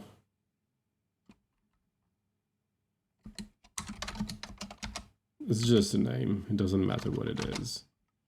Like it's a number, but it's really a name. It could be X. I think, oh, they're names actually, so I take it back. So var X. And so that's the thingy, and the RHS equals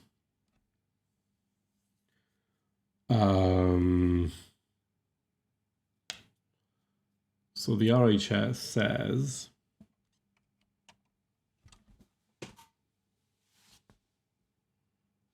well, it's good that we're doing that tonight because it's a bit boring to be honest, but like there are going to be more active things to do next time. So what I want to write, by the way, I'm gonna write it in syntax here. I want to say have X if like if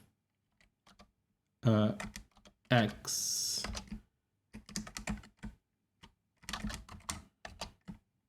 if X is in L and reach L.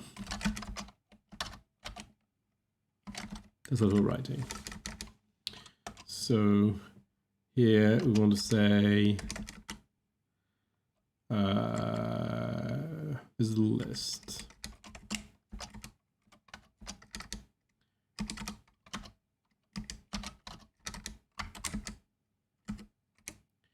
So here the root is assigned, and let me check.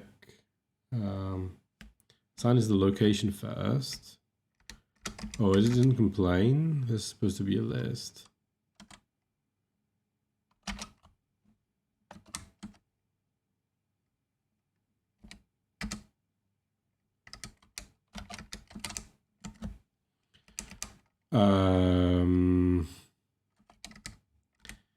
And so we have two things. We have var L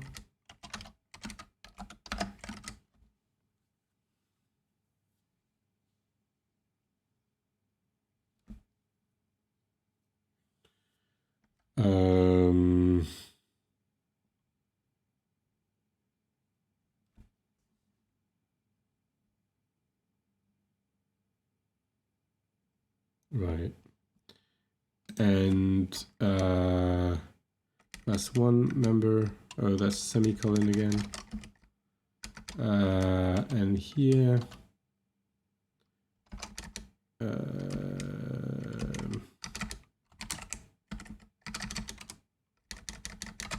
That's L, and that is reach.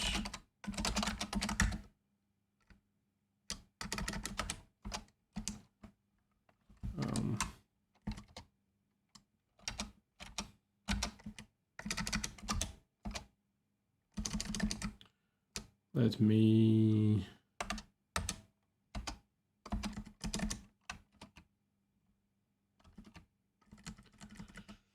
okay. So that is very much my workhorse.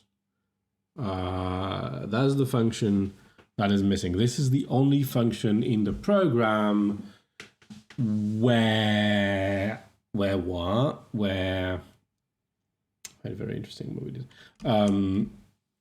It's the only function in the program. It's the only rule, sorry, in the program where there are variables. The rest is pure atoms. But I didn't have the ability to express variables before, and that's why this was entirely implicit. The fact that I need only one is probably just coincidence.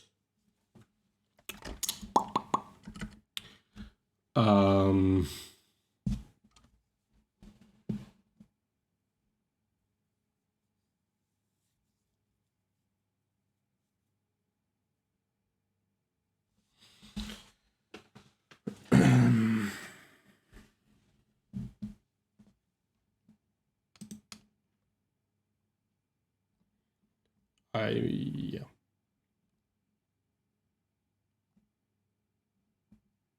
I just have to translate rules. The thing is, I have my atoms, so yes, they're there. Okay. So I just assume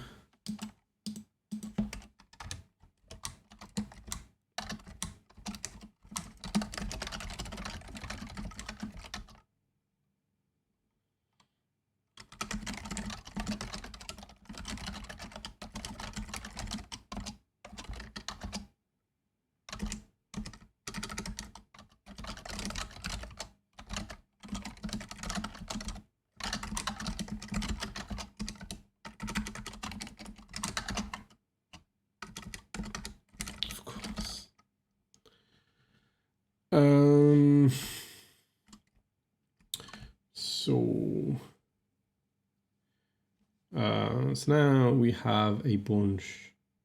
We have a clause, so we can a goal. Sorry, so we can start defining this.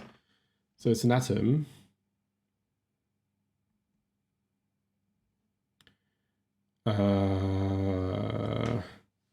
And clauses are made of atoms, yeah?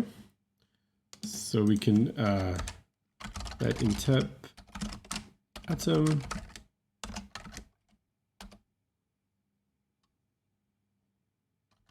equals, so it takes the type dot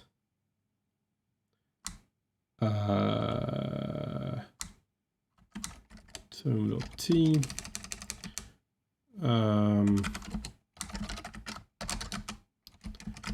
applied item dot t mt dot t. I need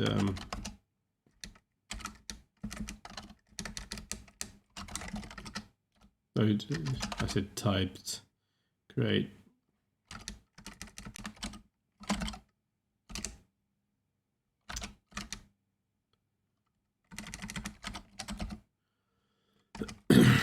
Equals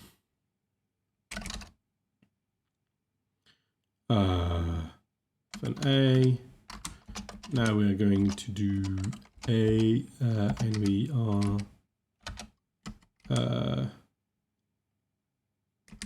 oh yeah, sorry.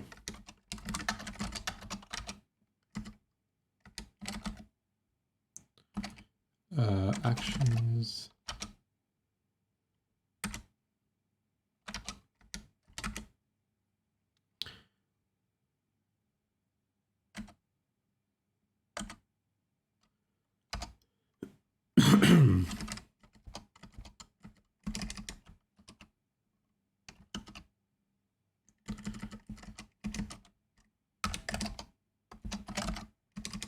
Okay. So assign. So we don't have any assign right now, I think. We can have a look. T, right, that's empty.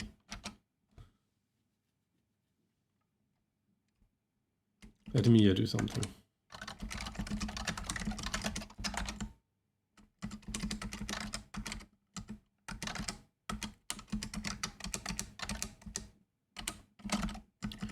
I had to spend quite a bit of time cleaning this up, but some places are really awful. So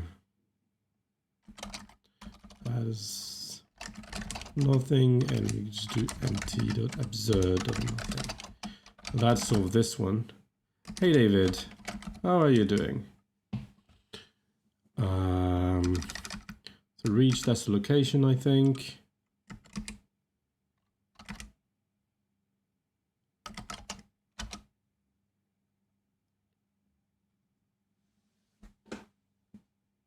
There's a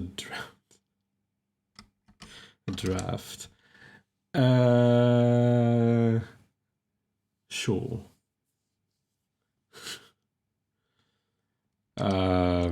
Yeah, so I've got some definitions. So I'm coding here at the bottom. Here I have a definition here at the top. I've got a couple of definitions, these ones that I needed. And here on the right, sorry, I have a bunch more definitions that I'm navigating. I'm looking for atom, by the way, right now.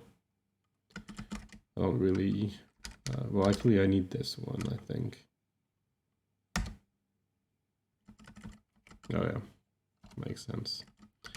So this, well, this is the location, so we're fine. We do, so root as equal reach, and arguments equal atom of L. So that's type literal, and I expected something of type atom. Yeah, that's because I mean something different. That's supposed to be literal.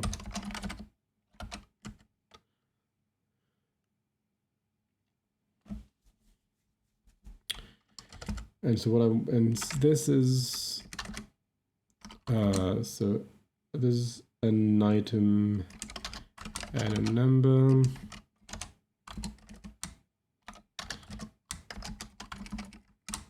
Ignoring the multiplicity, or the index in that case.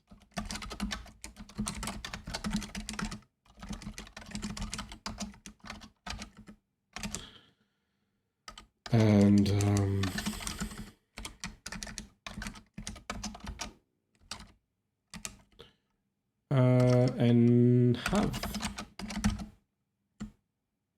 Okay. So we can do goal directly by saying the goal is interpatum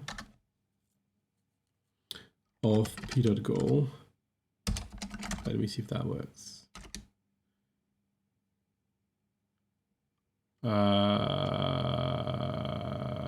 It's supposed to be a literal list.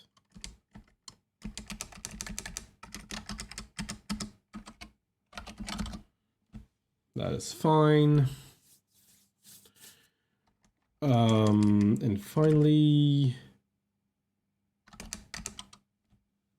which rules? We're going to map on a list.map.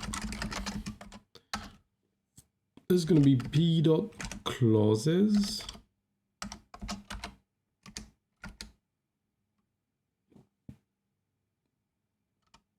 It isn't. p.logic. I'm going to make an interpretable rule here.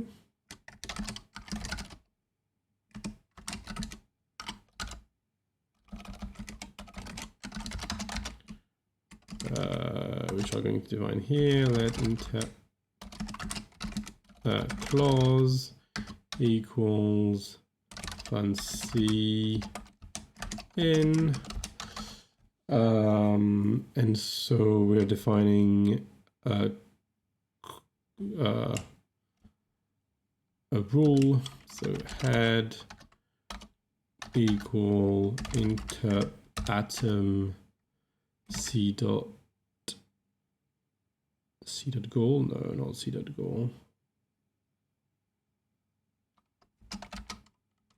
I didn't give the type, so now it's not managing, but I'm too lazy. So I just want to see this. Yes, I already see that goal.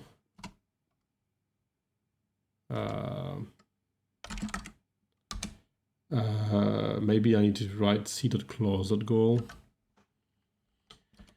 So that's for the head, and the RHS is list.map interbatum c.quires.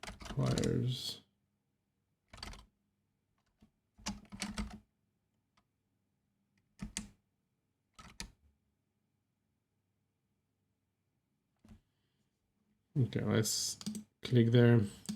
I'm going to no, that's fine. I can deal with this. So program the field requires them belong to. Right. Okay.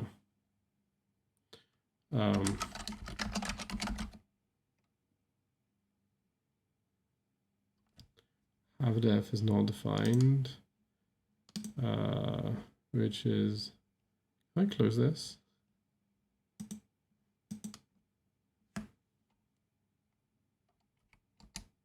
Okay, that's because I need to do this. Boom.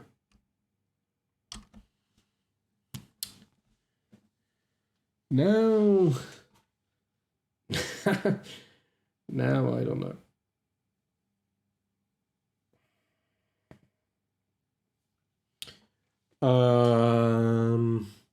We're not quite at the point where we can test this yet, and like I don't know what my logics look like. Let me clean this thing a bit, and here we can look at this. So in this one, there's no multiplicity. Now I'm wondering if I actually implemented multiplicity, but I think I did. We'll be able to compare. The one thing I will need to do is to make a real main function that uses some actual arguments.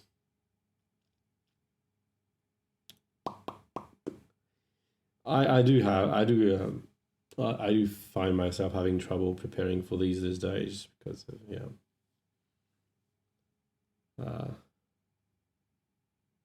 I'm not often in the mood, but I'll be back. So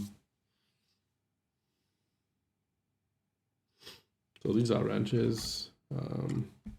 We'll transform them into constraints on the we'll see later. So what do we do next?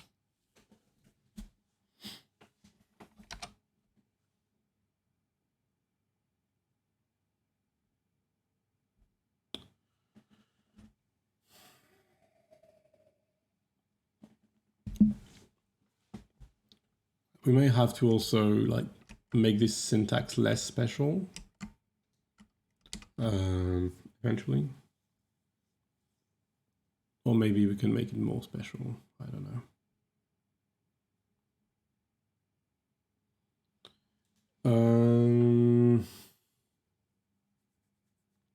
I'm scratching my cheek because I'm not entirely sure where we are going with this next.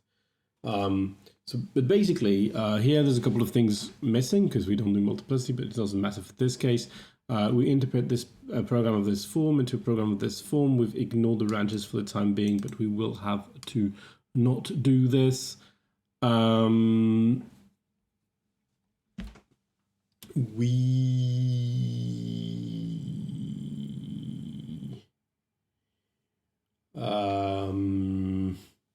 then when we have a program like this with this thing, we can interpret it into a relational algebra program, and the relational algebra program we can interpret into a formula. The formula we can interpret into a SAT problem.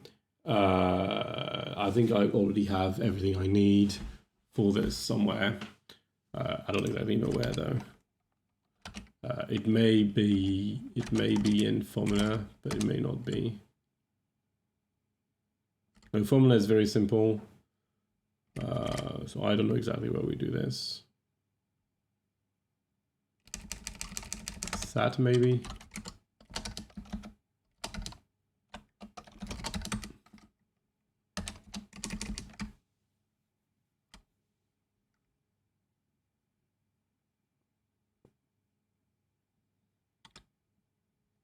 I'm generating CNFs. I don't know why.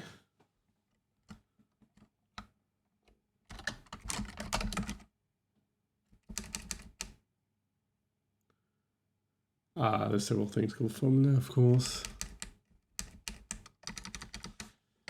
Right.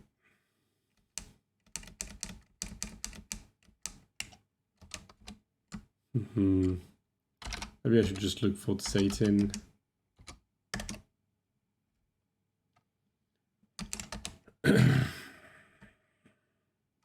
What is A? Oops. Okay, that's the type of literals.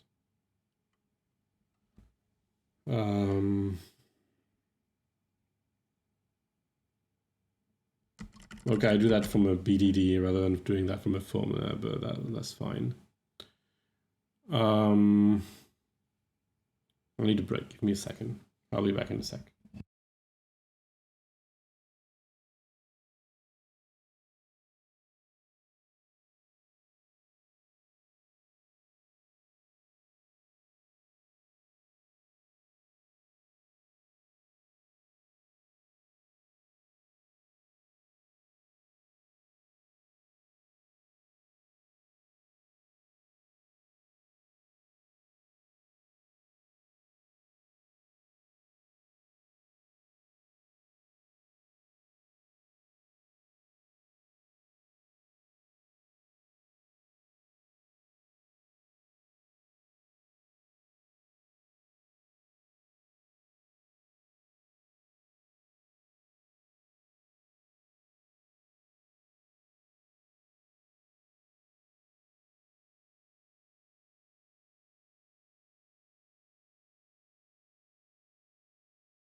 I'm back. So I'm trying to think about what we are gonna do next. That's not completely clear to me. What is the next step? Like lowering into SAT is not too hard now, I think. But tying the knot is a bit difficult, and I need several. Gosh, I wonder.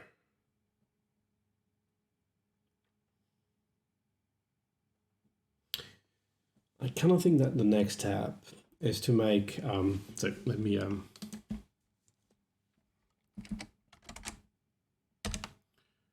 Let me open DuckDuckGo.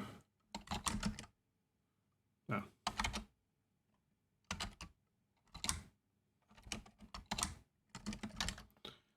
Nope.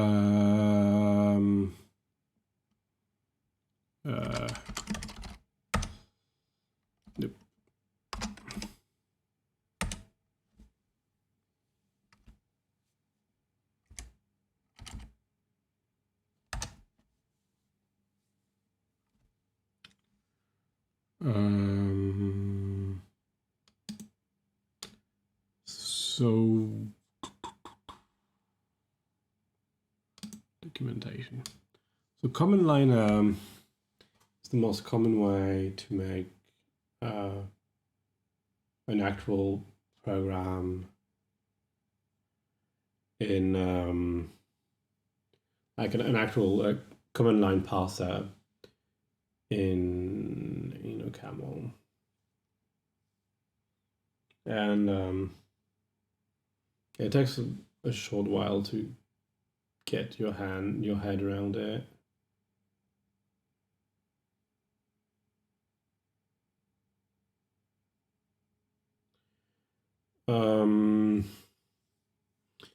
So I won't be able to do that tonight because I need to page in the documentation. It's pretty late already. You know what we can do? So yeah, anyway, I want to be able to do this because then I will be able to have several paths throughout my program. One to use the datalog translation, the other one using the traditional translation. I will start to be able to do a number of things, and we can start debugging pretty much. Yeah, I think that's sort of the natural next step. I also want to actually plug the thing onto SAT, but I may be able to do this in a very simple way. So I can avoid the whole phase story, which is the phase I find are not great. I can improve on this thing. Something we can do though is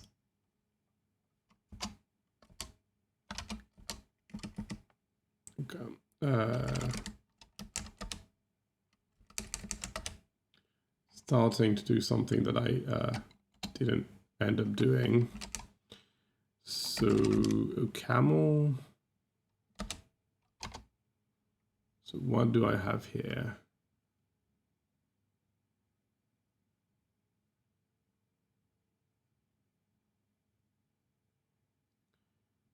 So I think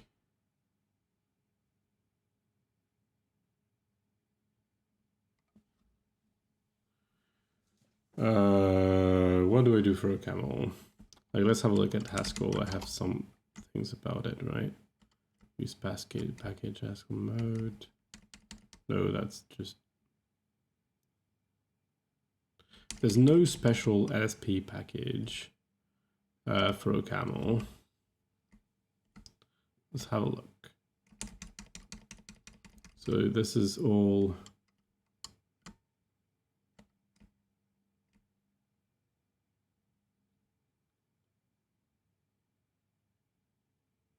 Use OpenSwitch to look up Ocaml Merlin binary. This is completely irrelevant now. I can no. Ooh, yeah, okay.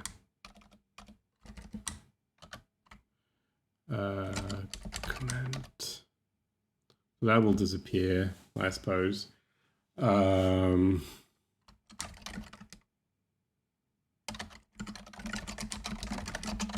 It's pretty. It's a lot of a mess. So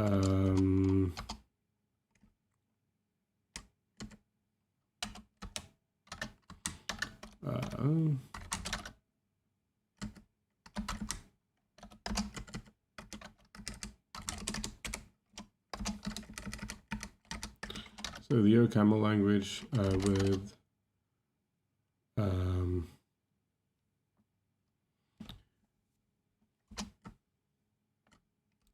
it's quite a bit out of date, I said. There's not even no CP indent. Maybe I'll configure. I'll see how to configure OCP indent again. Or maybe it works that way. The Ocaml language with. Let me just a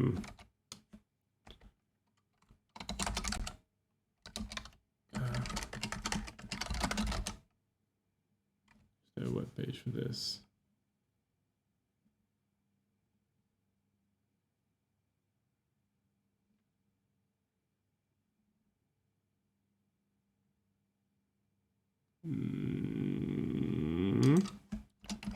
Then look at the shell next. Put Ocaml SP server. Okay. So I'm doing something off screen just because I'm looking for an address and I'm not very comfortable with the thingy. Oh, it's cool. No, wait.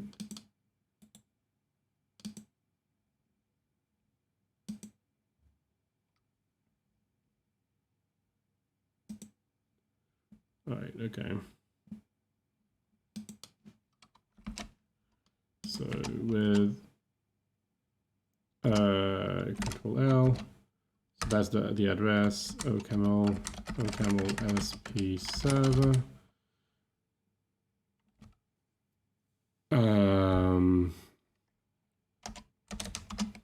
How are we going to do this?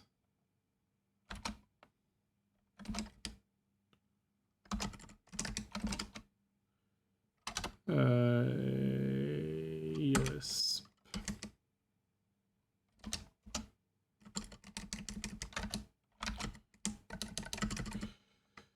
So what do we want to do?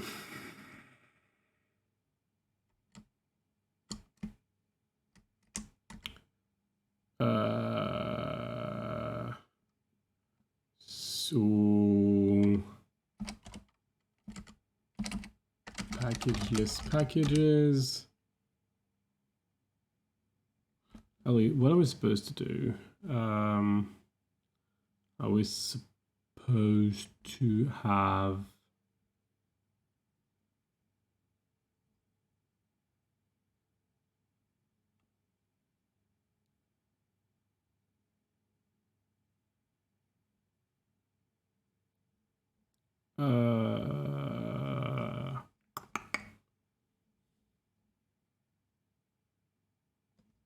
the wiki, is it empty? It looks pretty empty. I'm not there actually. So do I want to install? Actually, what? Oh, that's Tuareg, right? I remember that.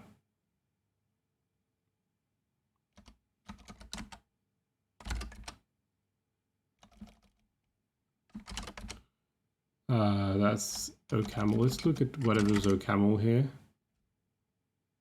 Code editing common for Emacs. I don't know if I'm supposed to use which one I'm supposed to use really. I think I used Tuareg. Okay.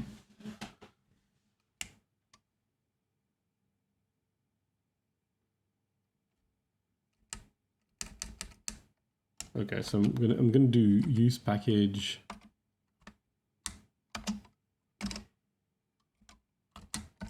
Use package.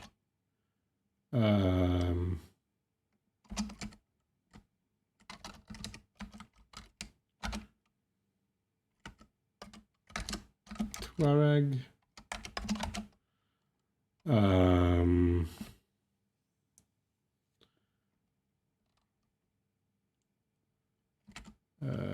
Haskell, did I do the no?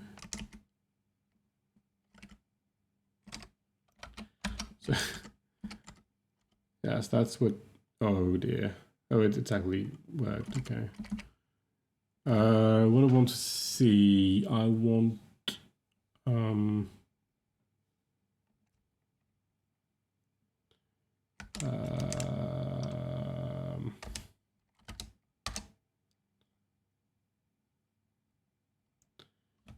I want to say Emacs,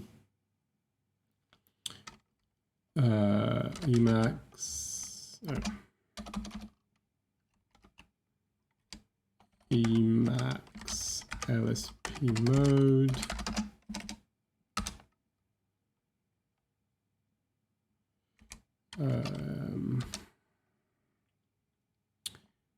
Okay, so we're having a bit of a detour here just because it's late and I don't really have time to program anything. So I'm just configuring my Emacs to open LSP on Ocaml. So I'm refreshing.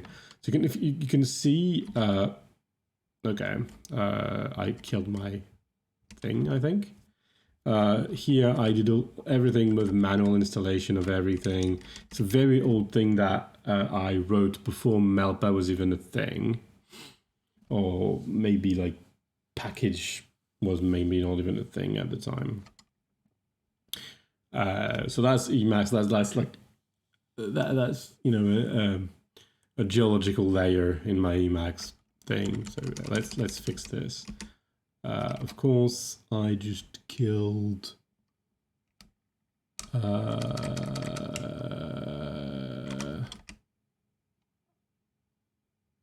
I did kill it. Okay. History. LSP. That's the one. Okay, back we are. Languages.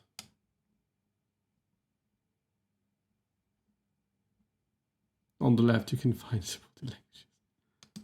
Really?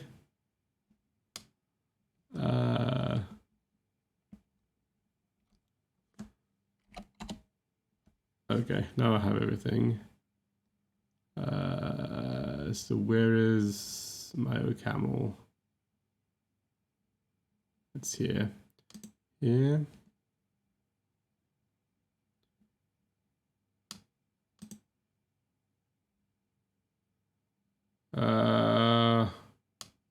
No, that's not what I wanted to see. Okay, well, I don't really have any data, so let's figure it out.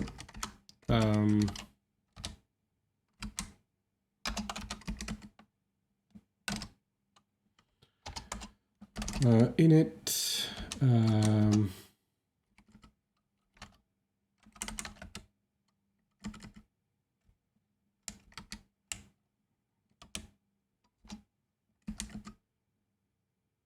Apparently config is better.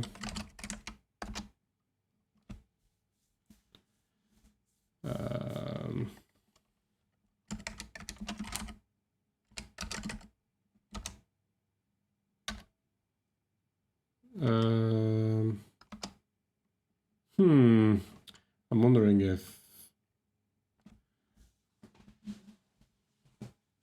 there's a hook command as well.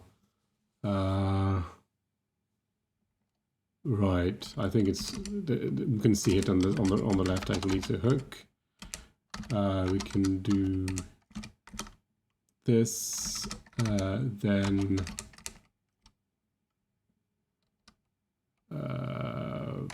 Tuareg.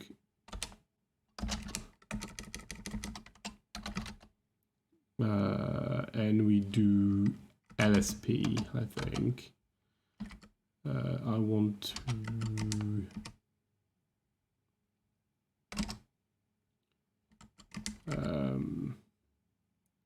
oh my, what happened? Interesting. I'm a bit worried about this. Let's leave this here. Okay. Tuareg. Let's Tuareg mode. Okay.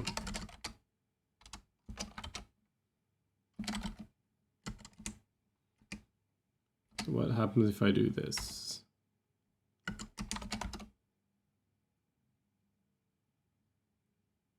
That is very much what I didn't expect to read.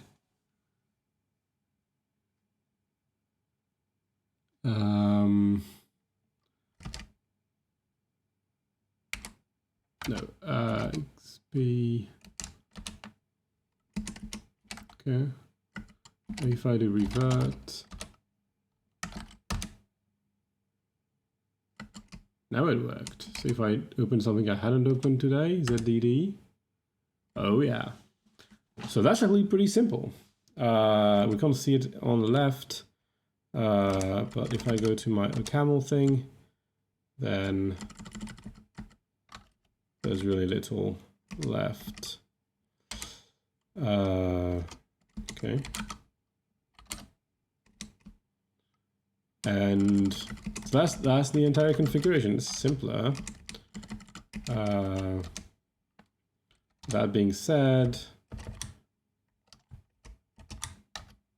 oops, something weird is happening. To do, I don't know how I did this. To do, should I add an indenter?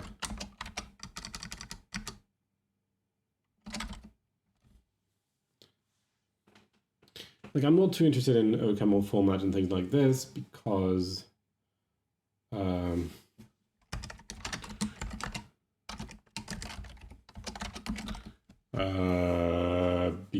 they're like quite a bit too opinionated. Actually, they sort of contributed to what was happening. I know exactly what's happened in. Do I have a camel format actually in my dependencies? Like by mistake. Shell. I have a CP indent, but I don't use it. Or maybe I use it. But something was breaking my lines for some reason. I don't know why. Okay then. So here is a very simple thingy for Ocaml. It requires you to have LSP mode somewhere. So let's have a look. Where do I have LSP mode?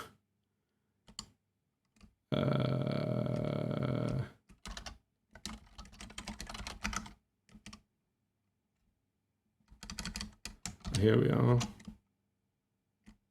Oh yeah, that's at the top. So LSP is a bit difficult to configure.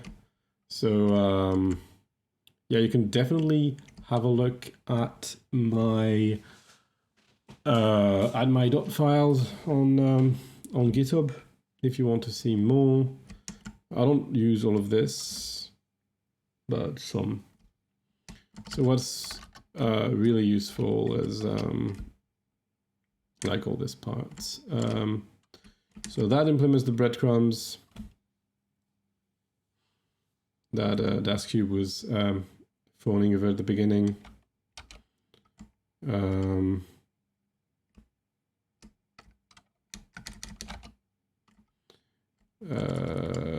That's okay. That's my stuff. It doesn't matter for you. That's my my setup with Boon. And here are the things that happen. So so that matters. That's because of Boon. That's to have the breadcrumbs and so on and so forth, or any other things we want.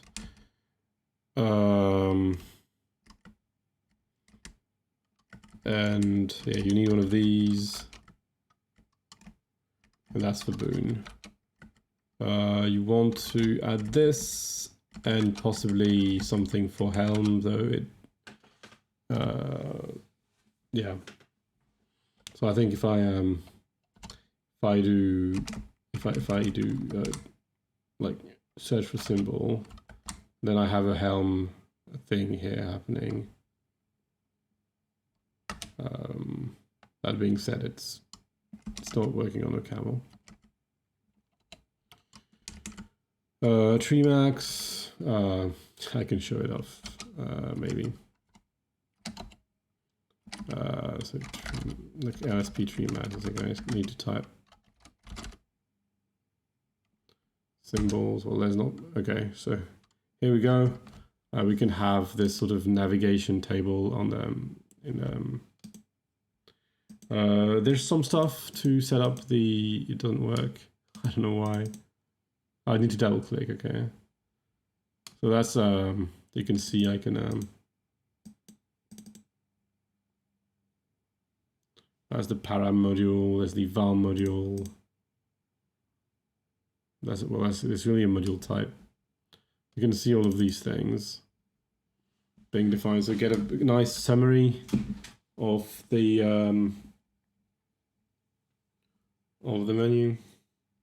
So it's kind of nice if you like this sort of things. I don't really work with one of these, so it's just here when I want one. That sort of gives very much the VS Code experience though. So if you like VS Code and a bit like and you know and a bit jealous, but Emacs is better for you because Resin Y or Magit, then that kind of works if that's your kind of thing. It's highly configurable, of course, because it's Emacs, so you can spend as many hours as you wish or years trying to make this more to your convenience.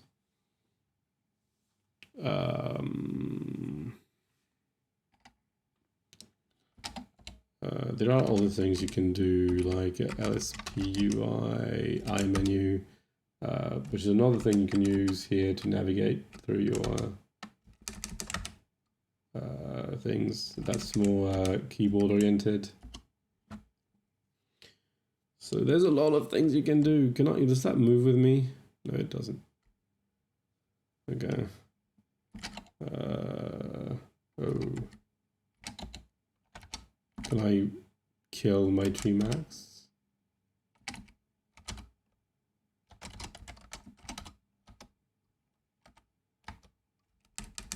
Oh, quit. Okay. I don't know what else you can do with tree max, like tree max. It doesn't.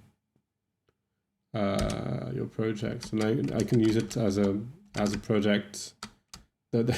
The icons are ugly, but I can still use it to navigate my project as a tree.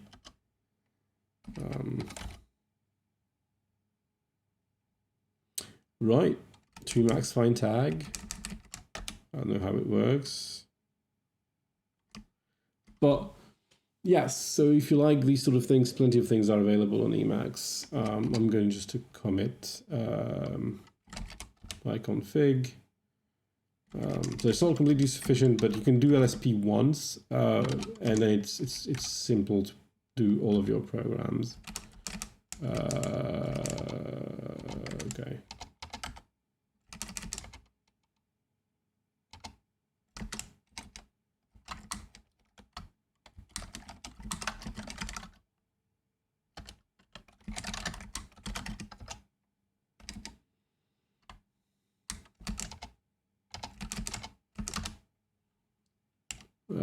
Okay, that looks good.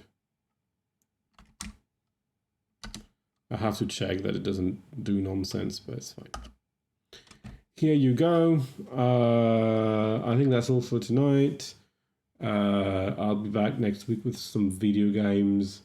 I'll be back in 2 weeks with more on this. Probably I will be working on making the executable a bit more tight and start plugging things together.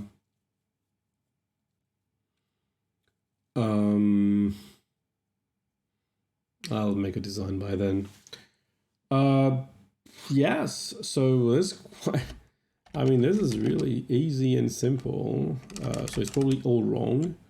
We have the problem, like it's all like 400 lines of code, and we have almost everything working-ish, except that we have gigantic bounds on the number of iteration, which might become a problem. Don't know. We'll see.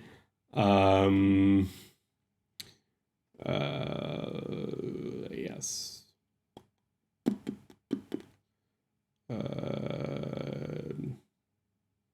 Yeah, no, I don't have anything else to say. This is really, really easy compared to the other definition. The code is terrible. I'll eventually fix it up, I'm sure. Maybe if I'm brave enough. So yeah. Yeah, so it's probably wrong. No, the thing is, it's not tested, and there's so many things that can go wrong. I don't think it will be hard. What's hard though is going to be to debug it. One of the good thing is that there was some natural ways to look at what was happening. They're not great, but they helped me a ton debugging the code. Here is going to be mostly comparing with the previous results and see what's and maybe there's a bug in the rest and we won't see it. I don't know, we'll see.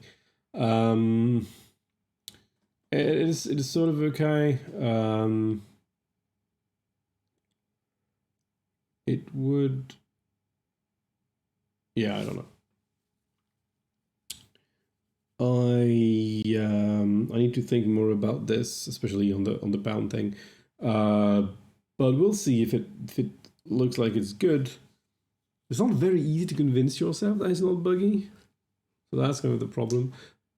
But at any rate, I really like how easy this whole thing is, and there's plenty of complications to do. Like I don't know how to do that, by the way. There's in Cod, they sort of say, oh, if there's a bunch of true in a sequence, we're going to just make it one block, and we need to review some of the algorithms based on that to avoid. So if you have a matrix that is full of trues, then it's really, really, really big, and you don't really want that.